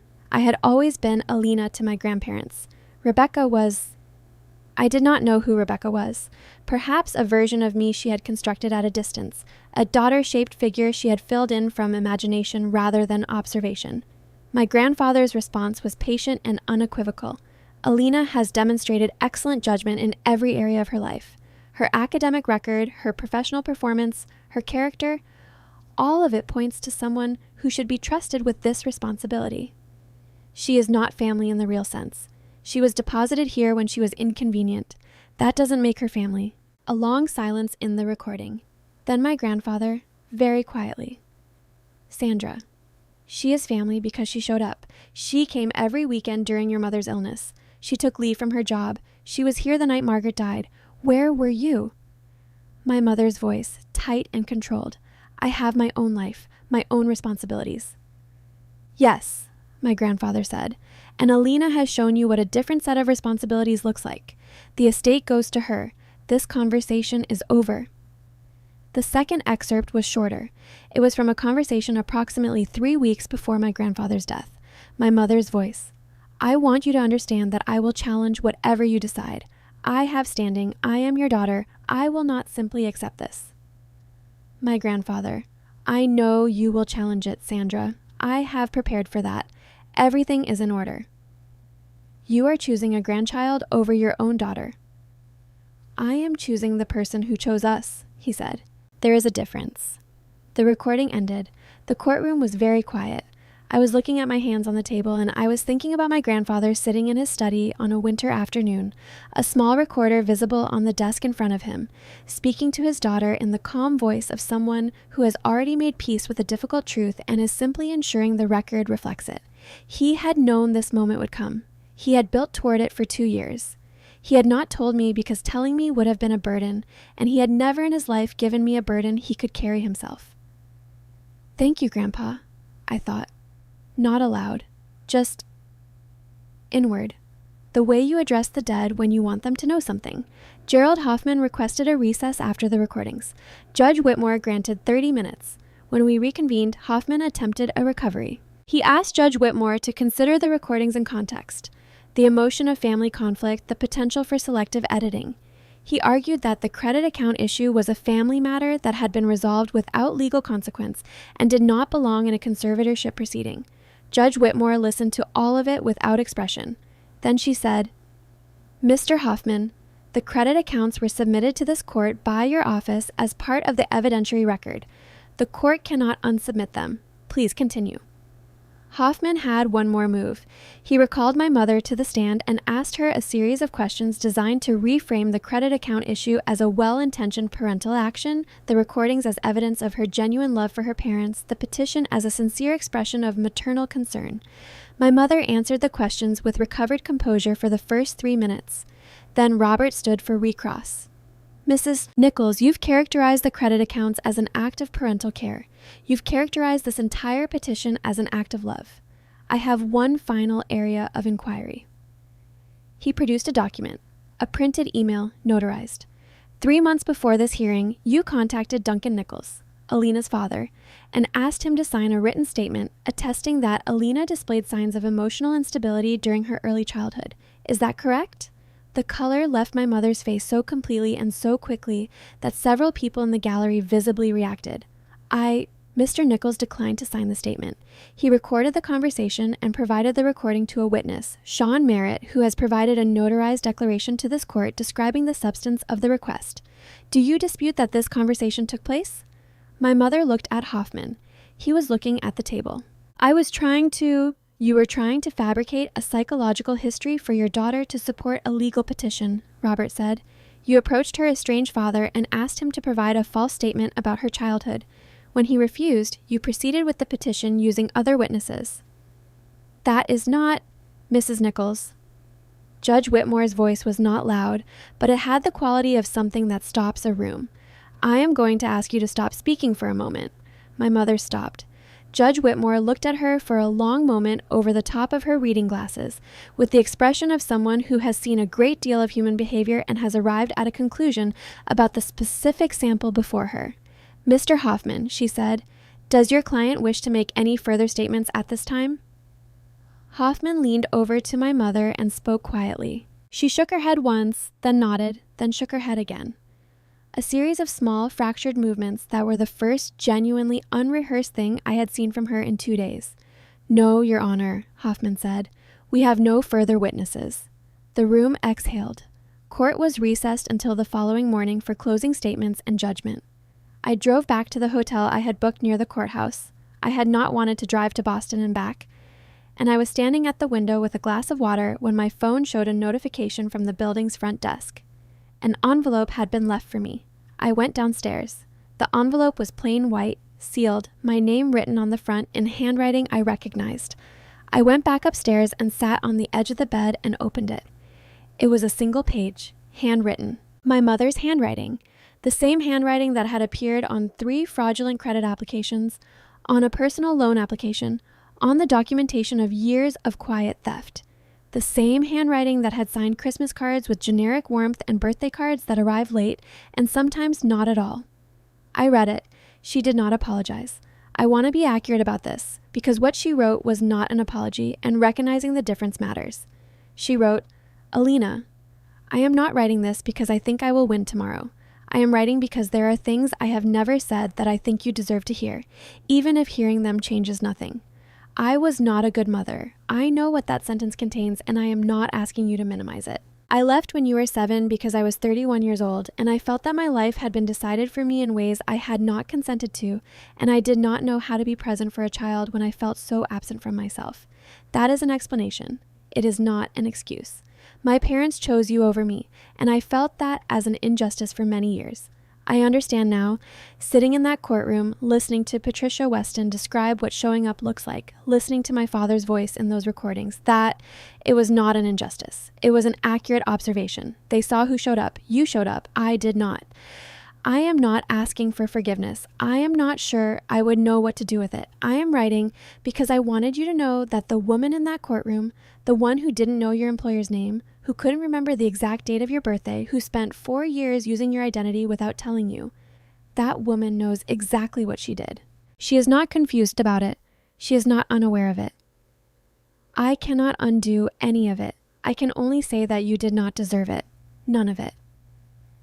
I hope you keep the house. I hope you keep the garden. I hope whatever you build with what they left you is worthy of them. Evania. I read the letter twice. Then I folded it and placed it on the nightstand and lay down on top of the hotel bedspread, fully dressed, and looked at the ceiling for a long time. She had not said I love you. She had not said I'm sorry. She had said you did not deserve it, which was the most honest thing she had ever said to me, and which contained within it everything the other phrases would have been reaching for. It was not enough. I do not think I would be telling you the truth if I said it was enough, but it was something. It was the first real thing she had given me that was not wrapped in an agenda. I lay there in the hotel room in Hartford, 28 years old, on the eve of a judgment that would determine the legal shape of the rest of my life, and I thought about what my grandfather had written in his letter. I did not leave you these things because you are my granddaughter. I left them because in 21 years of watching you, I observed a person of genuine character. I thought about the oak tree at the back of the Callaway property, where I had gone to think for 11 years of childhood. I thought about my grandmother's hands in the garden. I thought about Sunday morning pancakes and the financial pages spread across the kitchen table, and a man who believed that understanding the world was an act of respect toward it. I closed my eyes.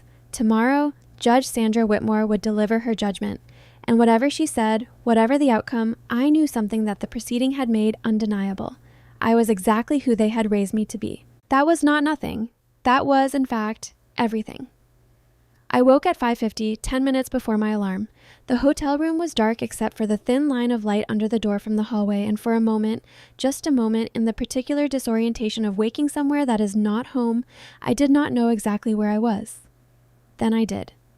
Hartford. October. The courthouse 6 blocks away. I lay still for a moment and took stock of myself the way my grandmother had taught me to take stock of a situation before acting in it. Honestly, without either catastrophizing or minimizing. I was tired.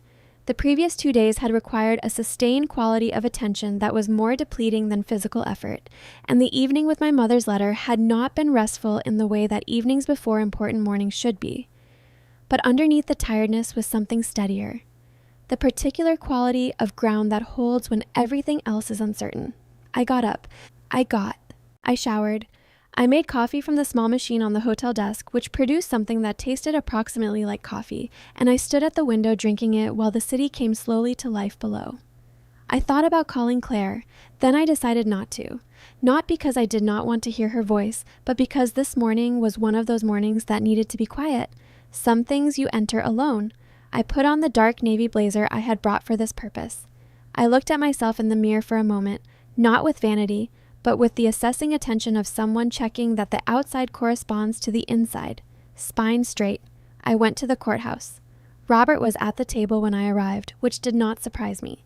He had a cup of coffee from the cart on the corner and a legal pad open in front of him, though he was not writing on it. He looked up when I sat down. "The letter," he said. "You knew about it?" "She had her assistant call my office last night to let me know she had sent it. She wanted to make sure I knew it was personal correspondence and not a legal document." I considered this.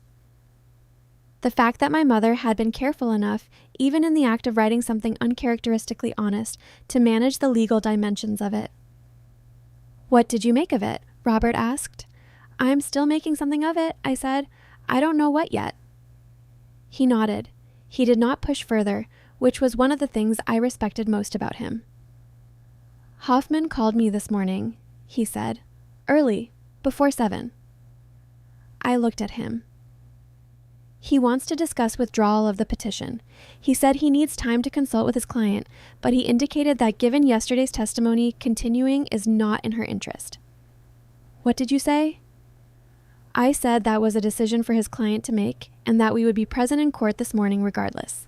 And I looked at the front of the courtroom, where Judge Whitmore's empty bench waited with the patience of furniture that has witnessed a great deal and will witness a great deal more. "Do you think she'll withdraw it?" "No," Robert said. "I think she is too proud to withdraw it, and I think, on some level, she wants to hear what the judge says." He was right.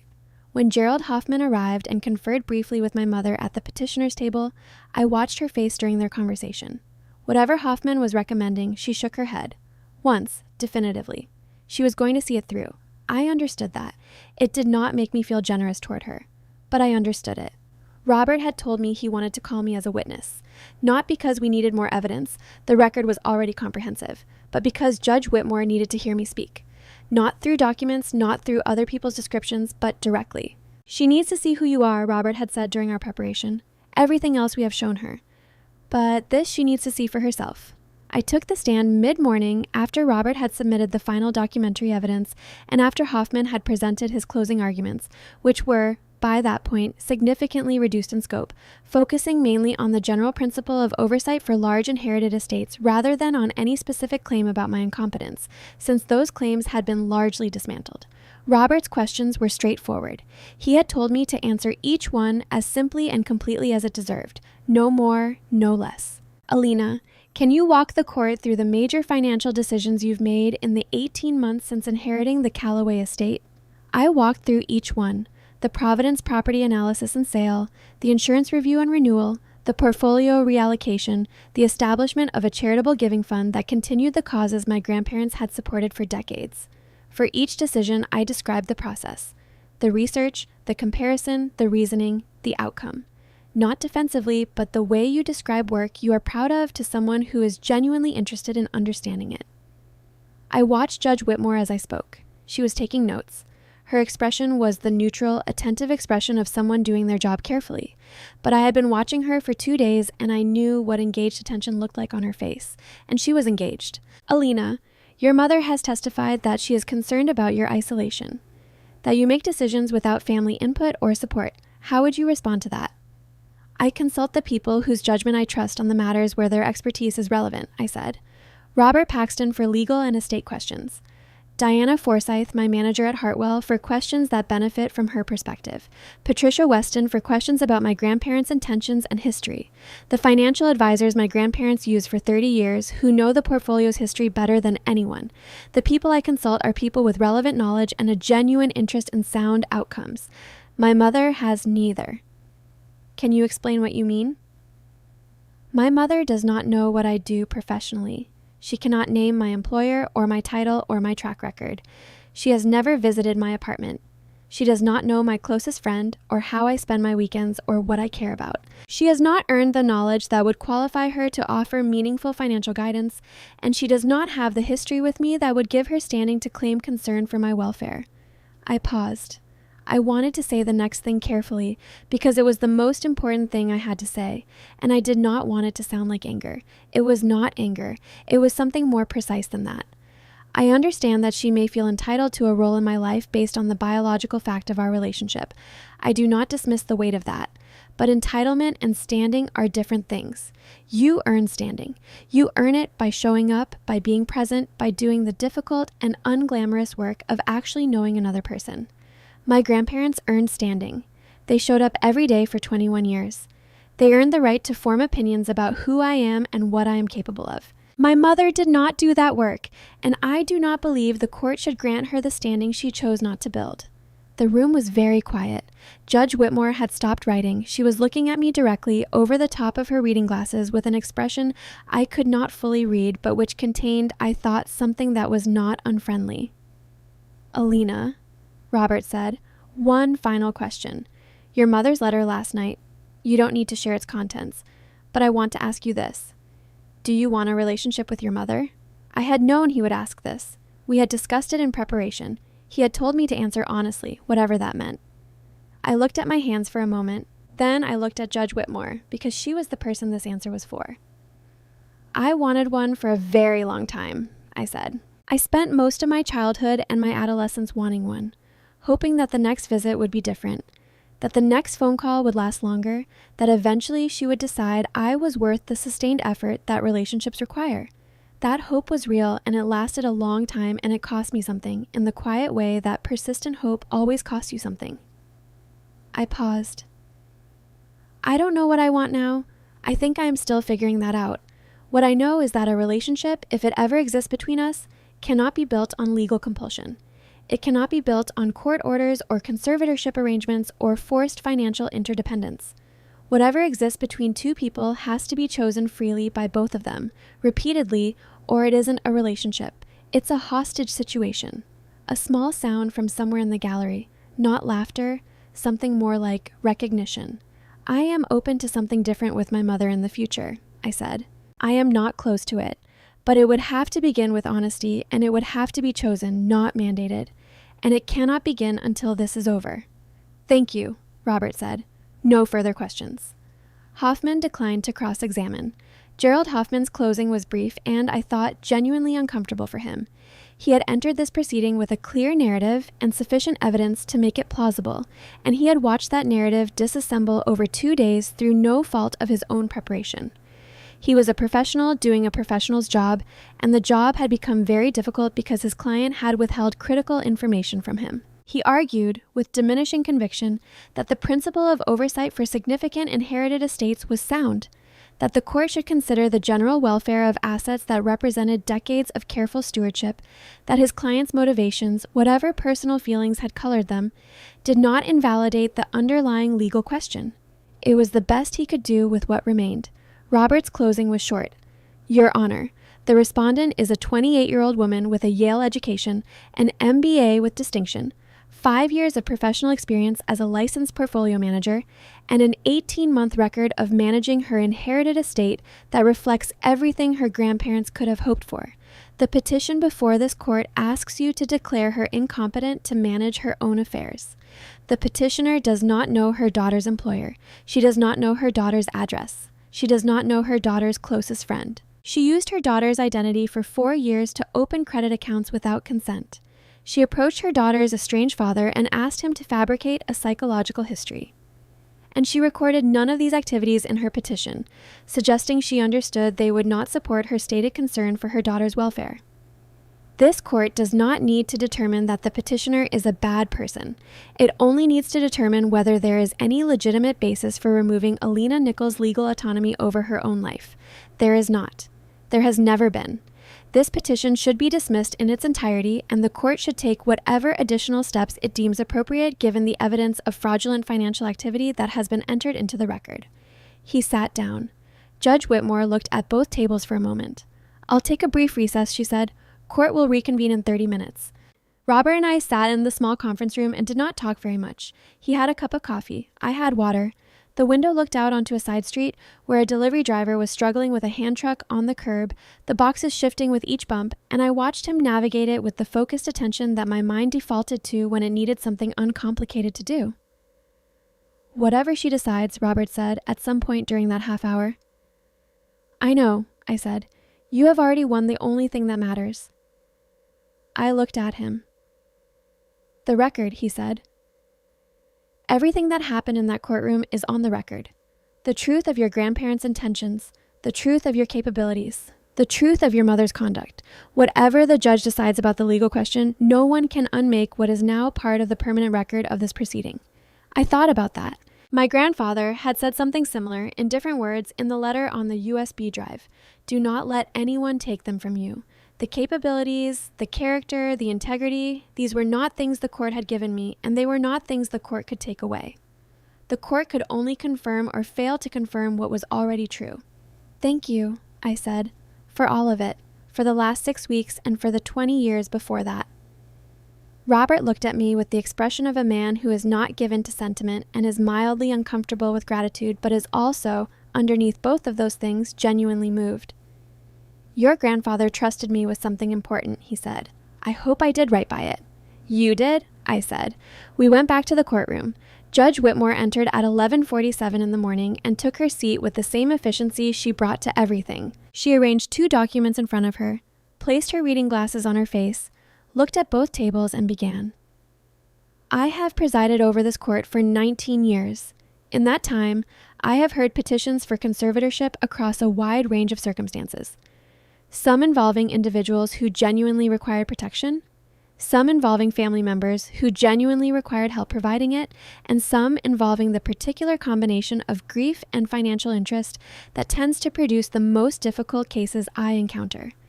This case falls into the 3rd category, and I want to be clear about what I mean by that. The death of Theodore and Margaret Calloway was a genuine loss.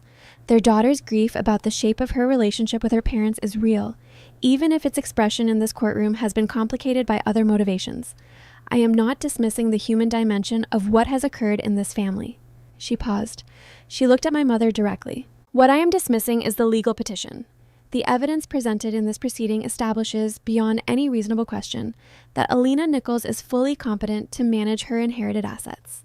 Her educational background, her professional record, and her specific management of the Callaway estate over the past 18 months all reflect a level of care, analytical rigor, and sound judgment that is not merely adequate, it is exemplary. There is no basis in law or in fact for this court to impose any form of conservatorship over her financial affairs, and the petition is denied in its entirety. I heard my own breath release. Slowly, quietly, not dramatically. Just a release. The petition is denied, Judge Whitmore repeated, as if settling it firmly into the record. Alina Nichols retains full legal authority over all assets comprising the Callaway estate without condition or oversight requirement of any kind. She moved to the second document. The evidentiary record submitted in this proceeding contains documentation of financial activity conducted in Alina Nichols' name without her knowledge or consent over a period of approximately 4 years. This activity, the opening of credit accounts, the incurring of debt under a false identity, constitutes, on the face of the evidence before me, identity theft and financial fraud under Connecticut law. I am therefore directing the clerk to transmit the relevant portions of this record to the Office of the State Attorney General for review and appropriate action. I want to be clear about the gravity of what the evidence shows. The petitioner in this proceeding asked this court to declare her daughter financially incompetent while simultaneously, and apparently unknown to her own legal counsel, having used her daughter's identity to conduct unauthorized financial transactions. The irony of that position does not escape me, and I expect it will not escape the Attorney General's office either. She looked at Gerald Hoffman. Mr. Hoffman, I want to say directly that nothing in this proceeding suggests that you were aware of the conduct described in the evidentiary record. You have represented your client professionally and in apparent good faith. The court's concern is with your client's conduct, not yours. Hoffman nodded once.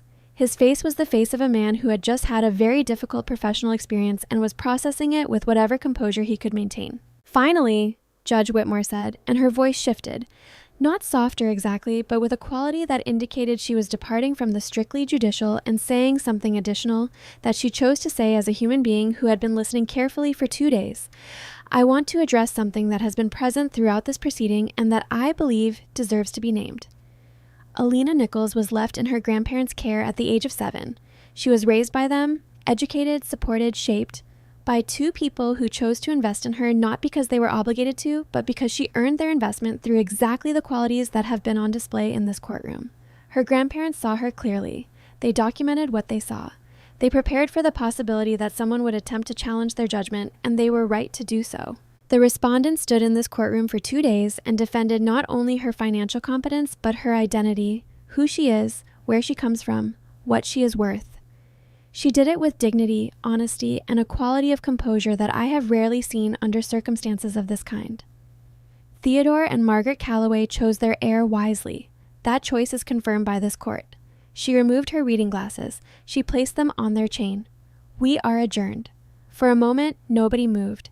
Then the gallery began its murmur, and Hoffman began gathering his papers, and Robert sat back in his chair and exhaled a long breath that was not quite a sigh and not quite anything else. I sat still.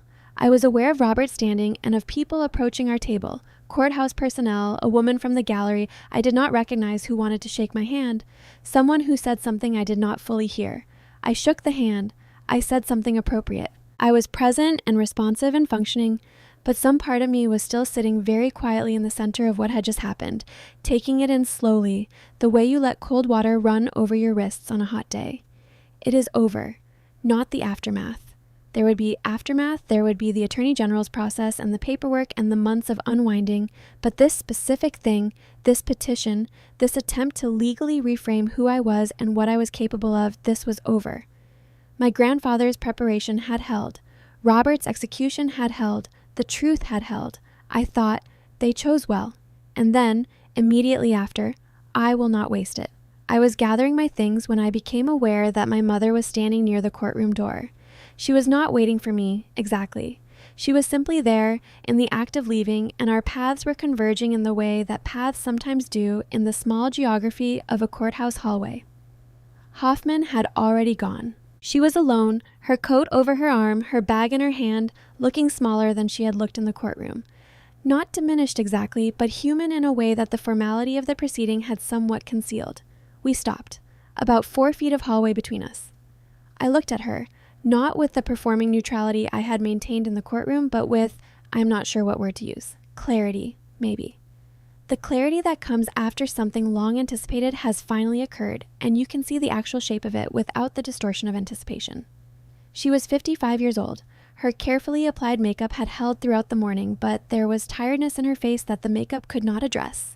The tiredness of someone who had spent 2 days watching a story they had told themselves about their own motivations be contradicted point by point in public. She did not speak first. "I read your letter," I said. Something moved in her face. Not relief, not exactly. More like the expression of someone who has said a thing they needed to say and is waiting to learn whether saying it was the right decision. "You said I didn't deserve it," I said. "I want you to know I heard that." She nodded once, small, careful. "I'm not ready to talk about what comes next," I said. "I don't know if there is a what comes next. I'm not saying there isn't. I'm saying I don't know." "I understand," she said. Her voice was quiet, stripped of its courtroom inflections. Just a voice, tired and real. "What you did with the accounts. I don't know how long it will take me to understand that. Not just as a legal matter, as a thing that a person does to someone." She did not offer an explanation. I was glad of that. Explanations at that moment would have been their own kind of dishonesty. "I'm going to be all right," I said. "I want you to know that. Not because it's something you need from me, but because it's true and I think you should know it." She looked at me, and for just a moment, behind the tiredness and the defensiveness and the complex layers of a personality I would probably never fully understand, I saw something that was simply a woman looking at her daughter. "I know," she said. "You were always going to be all right. I think I knew that even when you were 7 years old." She put her coat on. She adjusted the strap of her bag. "I'm sorry," she said, "for all of it, the whole of it." It was the first time she had used the word. It was late. It was incomplete. It did not fix anything, and it did not change anything about the 2 days of testimony or the 4 years of fraudulent accounts or the 21 years of absence. But it was real.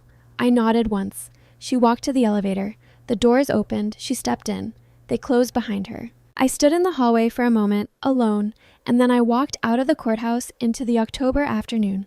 The highway north to Boston was quiet in the early afternoon, past the commuter traffic before the evening rush.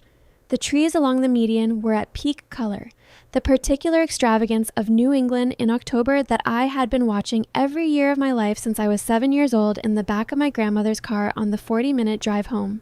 I had the windows down slightly despite the cold because I wanted the air. I had the radio off because I wanted the quiet.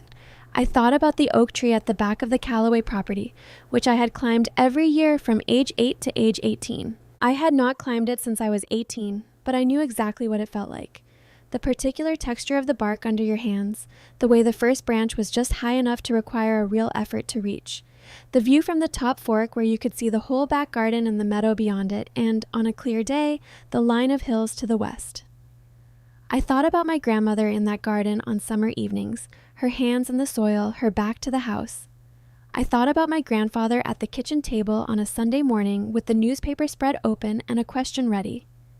I thought about Patricia Weston saying she wanted you to know you were chosen. I thought about the letter on the hotel nightstand. You did not deserve it.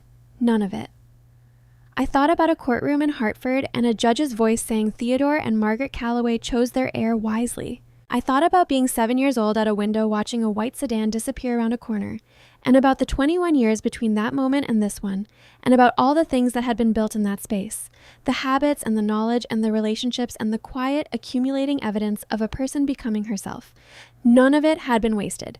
Not the lonely school breaks at the Callaway house while other girls went on vacations. Not the Sunday mornings with the financial pages. Not the Harwick evenings in the library. Not the Yale years. Not the 3 years at Hartwell before the MBA. Not the 5 weeks of preparation with Robert Paxton. Not the 2 days in that courtroom. None of it had been wasted because all of it had been preparation, even the parts that had not felt like preparation at the time.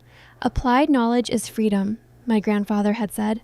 I was free. The highway curved north, and the October light came through the windshield at an angle that turned everything gold. and I drove home through the most beautiful afternoon I could remember in a very long time. The days immediately following the judgment had a quality I had not anticipated. Not elation, not the dramatic sense of resolution that the movie suggests follows the winning of an important fight, but something quieter and more complicated than that. Relief. Yes. The relief was real, and it was significant, and it moved through me in waves over the first few days, surfacing at unexpected moments. Standing in my kitchen making coffee, sitting at my desk at Hartwell reviewing a client file, walking along the Charles River on a Saturday morning when the water was flat and gray and the city was just beginning to wake up. I would feel it arrive without warning. It is over, it is over, it is over. And each time, I let myself feel it fully before returning to whatever I had been doing. But underneath the relief was something more complex. The proceeding had required me to excavate and present in a public forum the whole of my family history. The abandonment at 7, the sporadic visits, the years of building a life in the space that my mother's absence had created. I had said all of it clearly, and I had said it without breaking, which was what the moment had required. But saying it clearly in a courtroom and integrating it emotionally are not the same process, and the second process does not end when the gavel comes down.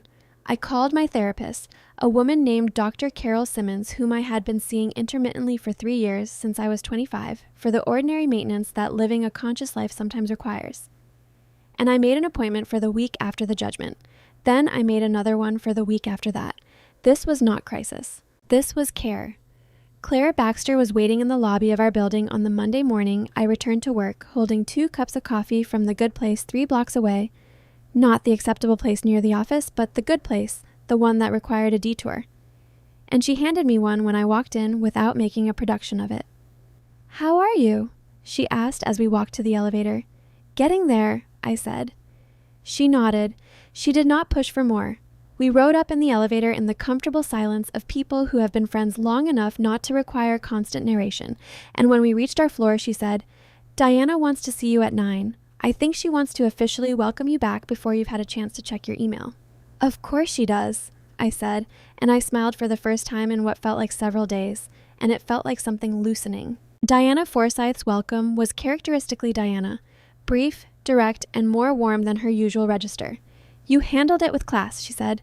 "Your grandfather would have approved. Now, there are 4 client reviews waiting, and the Mercer account needs attention before the end of the week. Shall we?" "Yes," I said, and I sat down at my desk and I went back to work. 6 weeks after the judgment, I received notification from the Connecticut Attorney General's office that they had initiated a formal investigation into the financial activities documented in the court record. The investigator assigned to the case, a patient, thorough woman named Agent Helen Burke, contacted me twice over the following 3 months. Both conversations were factual and professional. I provided the documentation I had, answered her questions clearly, and left the process to proceed as processes of that kind proceed. Slowly, methodically, without drama. I did not attend any hearings. I did not follow the case in the news, though Robert told me when there were developments worth knowing. I had made a decision early on that my engagement with the legal aftermath would be limited to what was necessary and nothing beyond that. I had given the court what it needed. I had told the truth completely. What happened next with that truth was the Attorney General's work, not mine. What I knew in the end was this. My mother was charged with identity theft and financial fraud. 2 counts on the credit accounts, 1 count on the personal loan, and a separate count related to Dorothy Simmons. She negotiated a plea agreement. She received 2 years of supervised probation and was ordered to make full restitution, to me and to Dorothy Simmons, and to a third individual the investigation identified whose case I had not been aware of. She did not go to prison. I want to be honest about how I felt about that, because the honest answer is not simple. Part of me felt that the consequence was not proportionate to the conduct. Part of me felt, and this part surprised me, relieved that she had not. Not for her sake, or not only for her sake, but for some reason I have not fully articulated even to Dr. Simmons. Perhaps because putting her in prison would have made the story about punishment, and I did not want the story to be about punishment. I wanted it to be about what I had built, not about what she had done. Robert called when the plea was finalized. "It's done," he said. "Thank you," I said, "for all of it." "Your grandfather did the work," he said. "We both know that's not entirely true," I said. He was quiet for a moment. "No," he said, "it's not entirely true. I did something that I had not planned to do and that I am glad I did. I called Dorothy Simmons. She was 83 years old by the time I reached her. living in a care facility in Glastonbury, Connecticut, about 40 minutes from the Calloway house. The administrator connected me to her room, and she answered on the fourth ring, her voice clear and a little wary in the way that elderly people who live alone learn to be wary of unexpected phone calls. "Mrs. Simmons," I said, "my name is Alina Nichols. I wanted to call and tell you that the restitution from the plea agreement, your portion, has been processed. You should receive notification this week." A pause. "You're the granddaughter," she said, "the one who went to court." "Yes. I heard about that. A friend told me." Another pause, and then, in a different tone, something more direct, less careful. "I'm glad you fought it. I'm sorry you had to." "I'm glad you were willing to provide a statement," I said. It mattered. She was so friendly, Dorothy Simmons said, almost to herself. That's what I remember. She was so friendly and so helpful, and she seemed to genuinely like being there. I should have known better. I'm 83 years old, and I should have known better. She fooled people who were a great deal younger than 83, I said. Please don't be hard on yourself for that. We spoke for another few minutes. About nothing important, about the weather and the facility and the fact that Dorothy had a daughter in Vermont who came every other weekend. When we said goodbye, she said, "Your grandmother raised a good person. I can tell." "My grandmother and my grandfather," I said. "It took both of them." "The good ones usually do," she said. "The good ones usually do."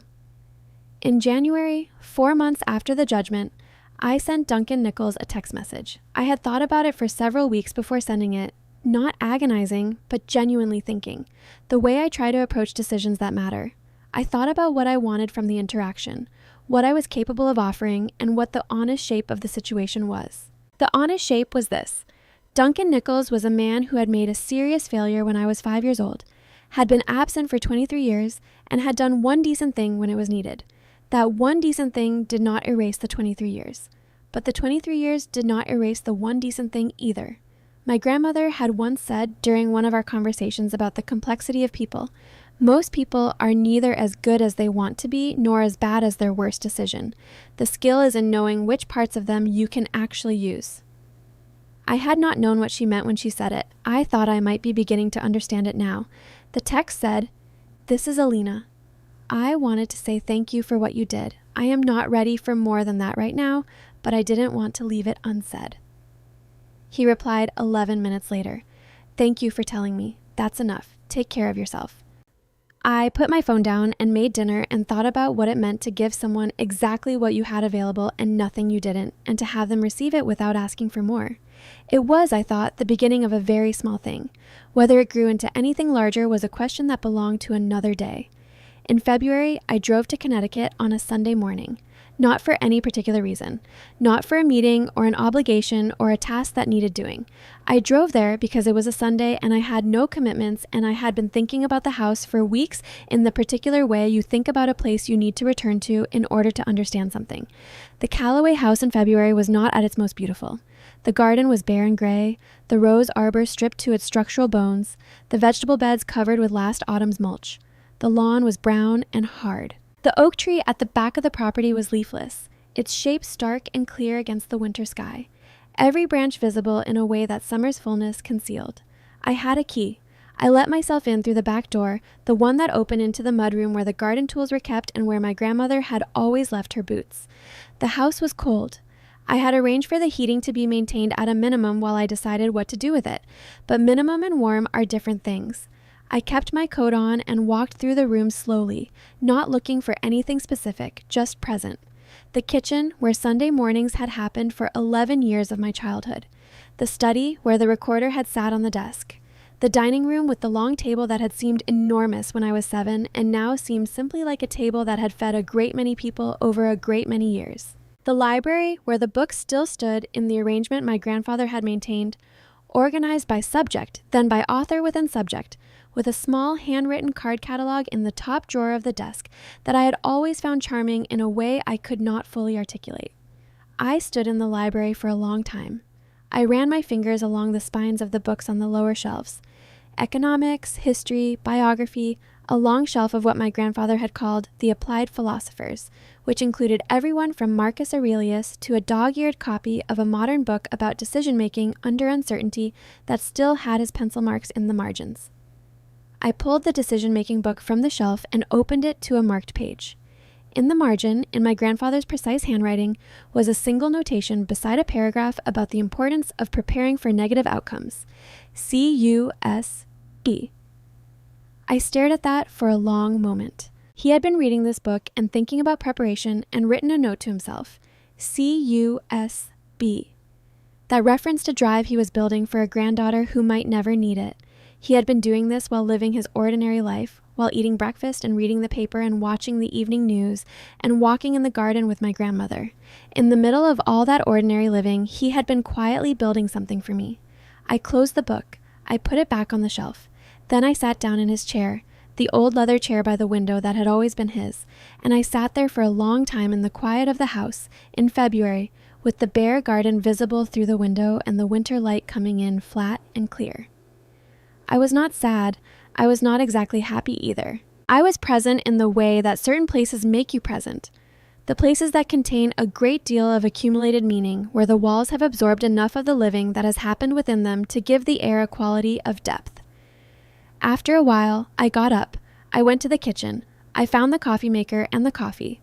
I had started keeping supplies here on my weekend visits, and I made a pot and stood at the kitchen counter drinking it, looking out at the bare garden.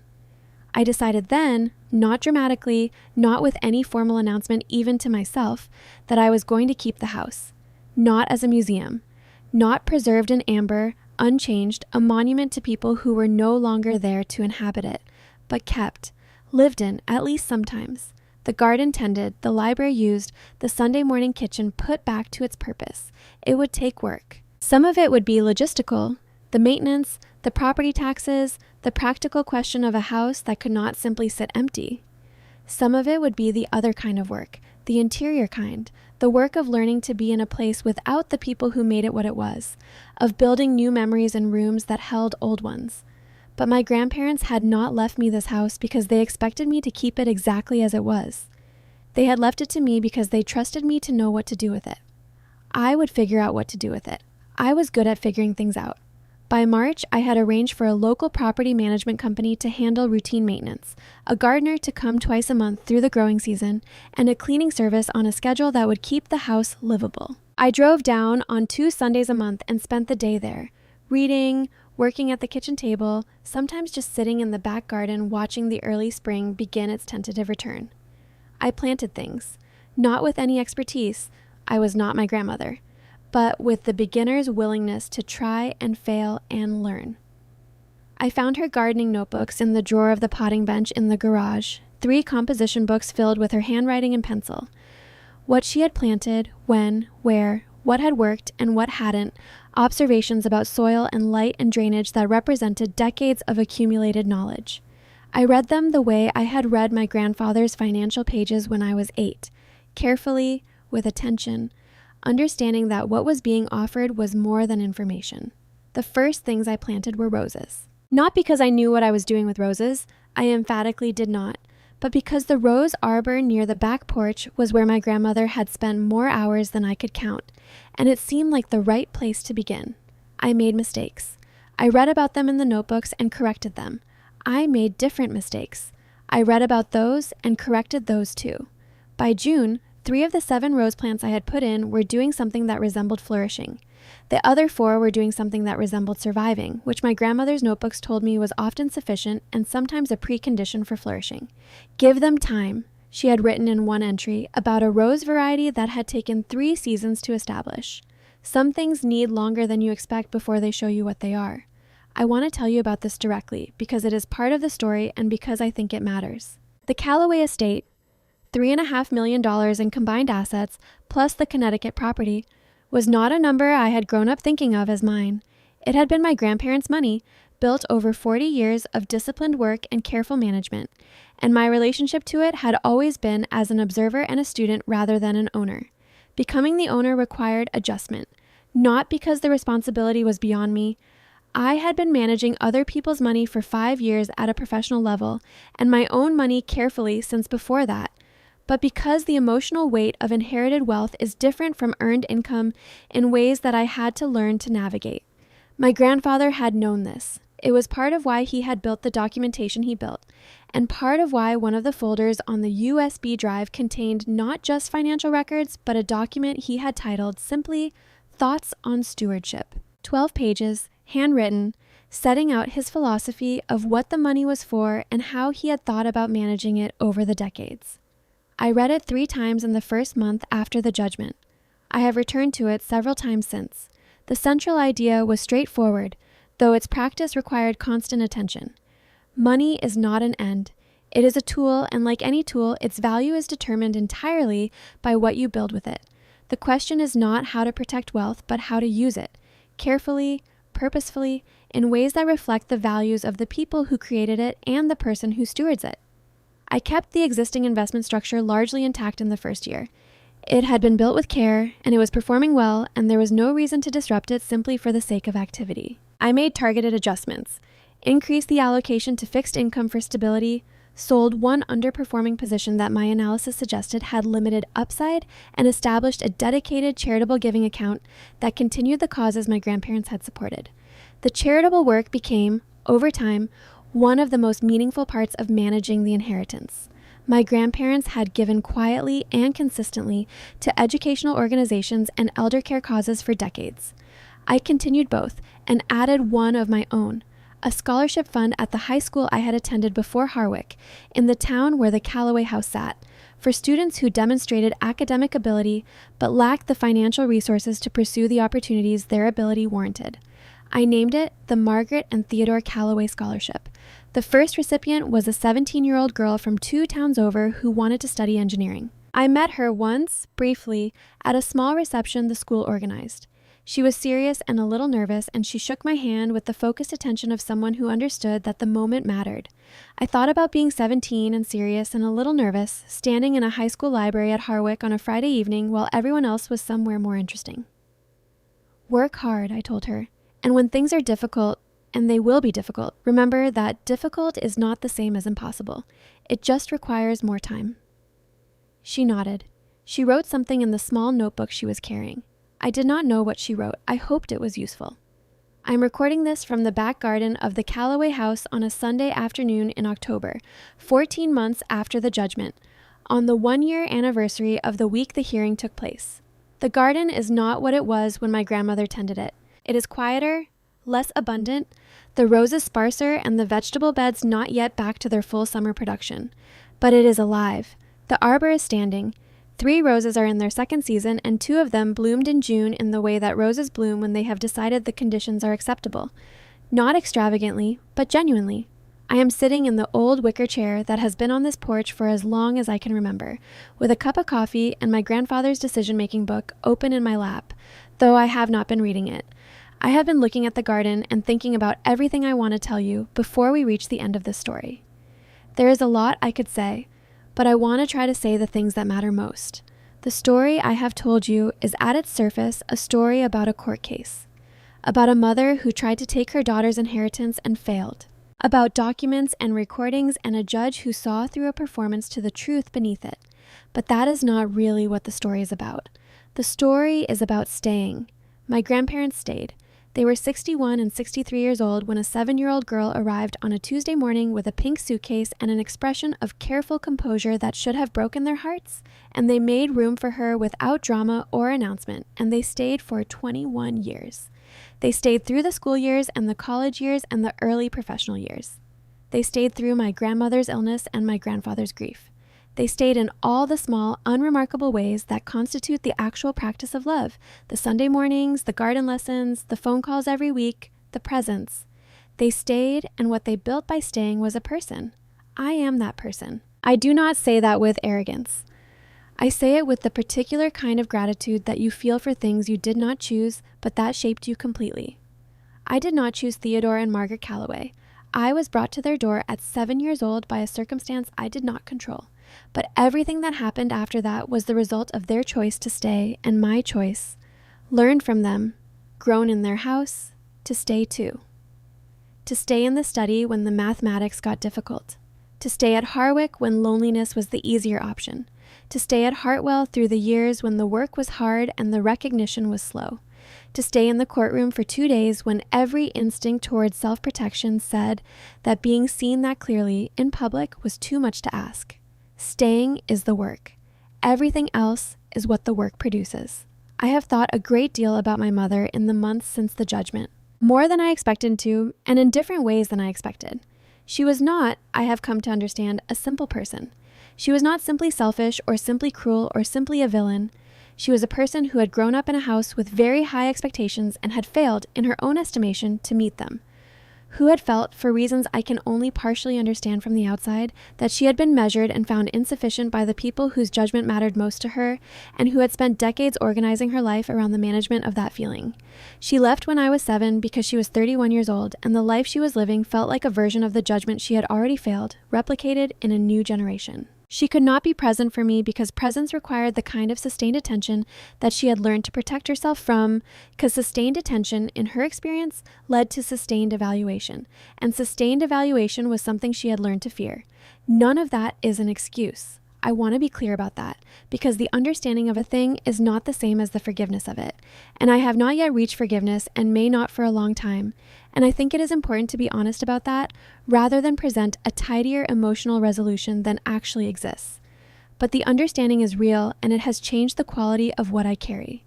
I carry less anger than I did before the courtroom, not because the anger was unjustified. It was entirely justified, but because anger at a story you finally understand is a different weight than anger at a story that remains opaque. When you understand why something happened, you can set down the question of why, which frees up the space that question was occupying. I do not know what my mother's life looks like now. I know she completed her probation requirements. I know she made the restitution payments. I know from a mutual acquaintance who mentioned it without prompting that she had moved to a smaller city in a different state. I have not contacted her since the hallway outside the courtroom. She has not contacted me. This is not a resolution. It is a pause, the space between the end of one chapter and whatever comes next, assuming anything comes next. I am in that space, and I am, for the moment, choosing to stay in it rather than force movement in either direction.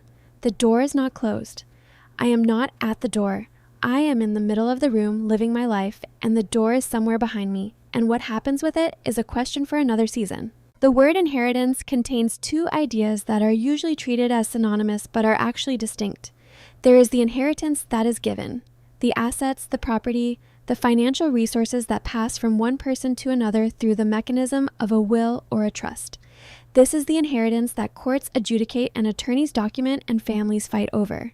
And there is the inheritance that is built, the habits of mind, the values, the ways of seeing and being in the world that accumulate in a person through sustained exposure to people who embody them. This inheritance cannot be documented in a will. It cannot be contested in a courtroom. It cannot be taken away by a petition or a judgment or a mother who did not know her daughter's birthday. Theodore and Margaret Calloway left me both kinds. The first kind, the property, the accounts, the financial resources, I am grateful for and I steward carefully, because stewardship was what they asked of me and it is what I owe them. But the second kind is the one that made me who I am. The second kind is the Sunday mornings and the garden and the books on the library shelves and the notebooks in the potting bench. It is the straight spine and the careful observation and the habit of documenting things because careful people document things. It is the knowledge that attention is the most valuable thing you can give another person, and that showing up is not a gesture but a practice, and that the work of becoming someone worth trusting requires consistent application over a very long time. This is what they left me. This is what no court could have taken away. This is what my mother, in all her anger and her need and her calculated petition, was never really trying to take, because she did not understand it existed, could not see it the way she could see the financial accounts and the Connecticut property, and could not therefore reach for it the way she reached for those things. She went for the money. They gave me everything else. I have been talking for a long time, and I want to end simply.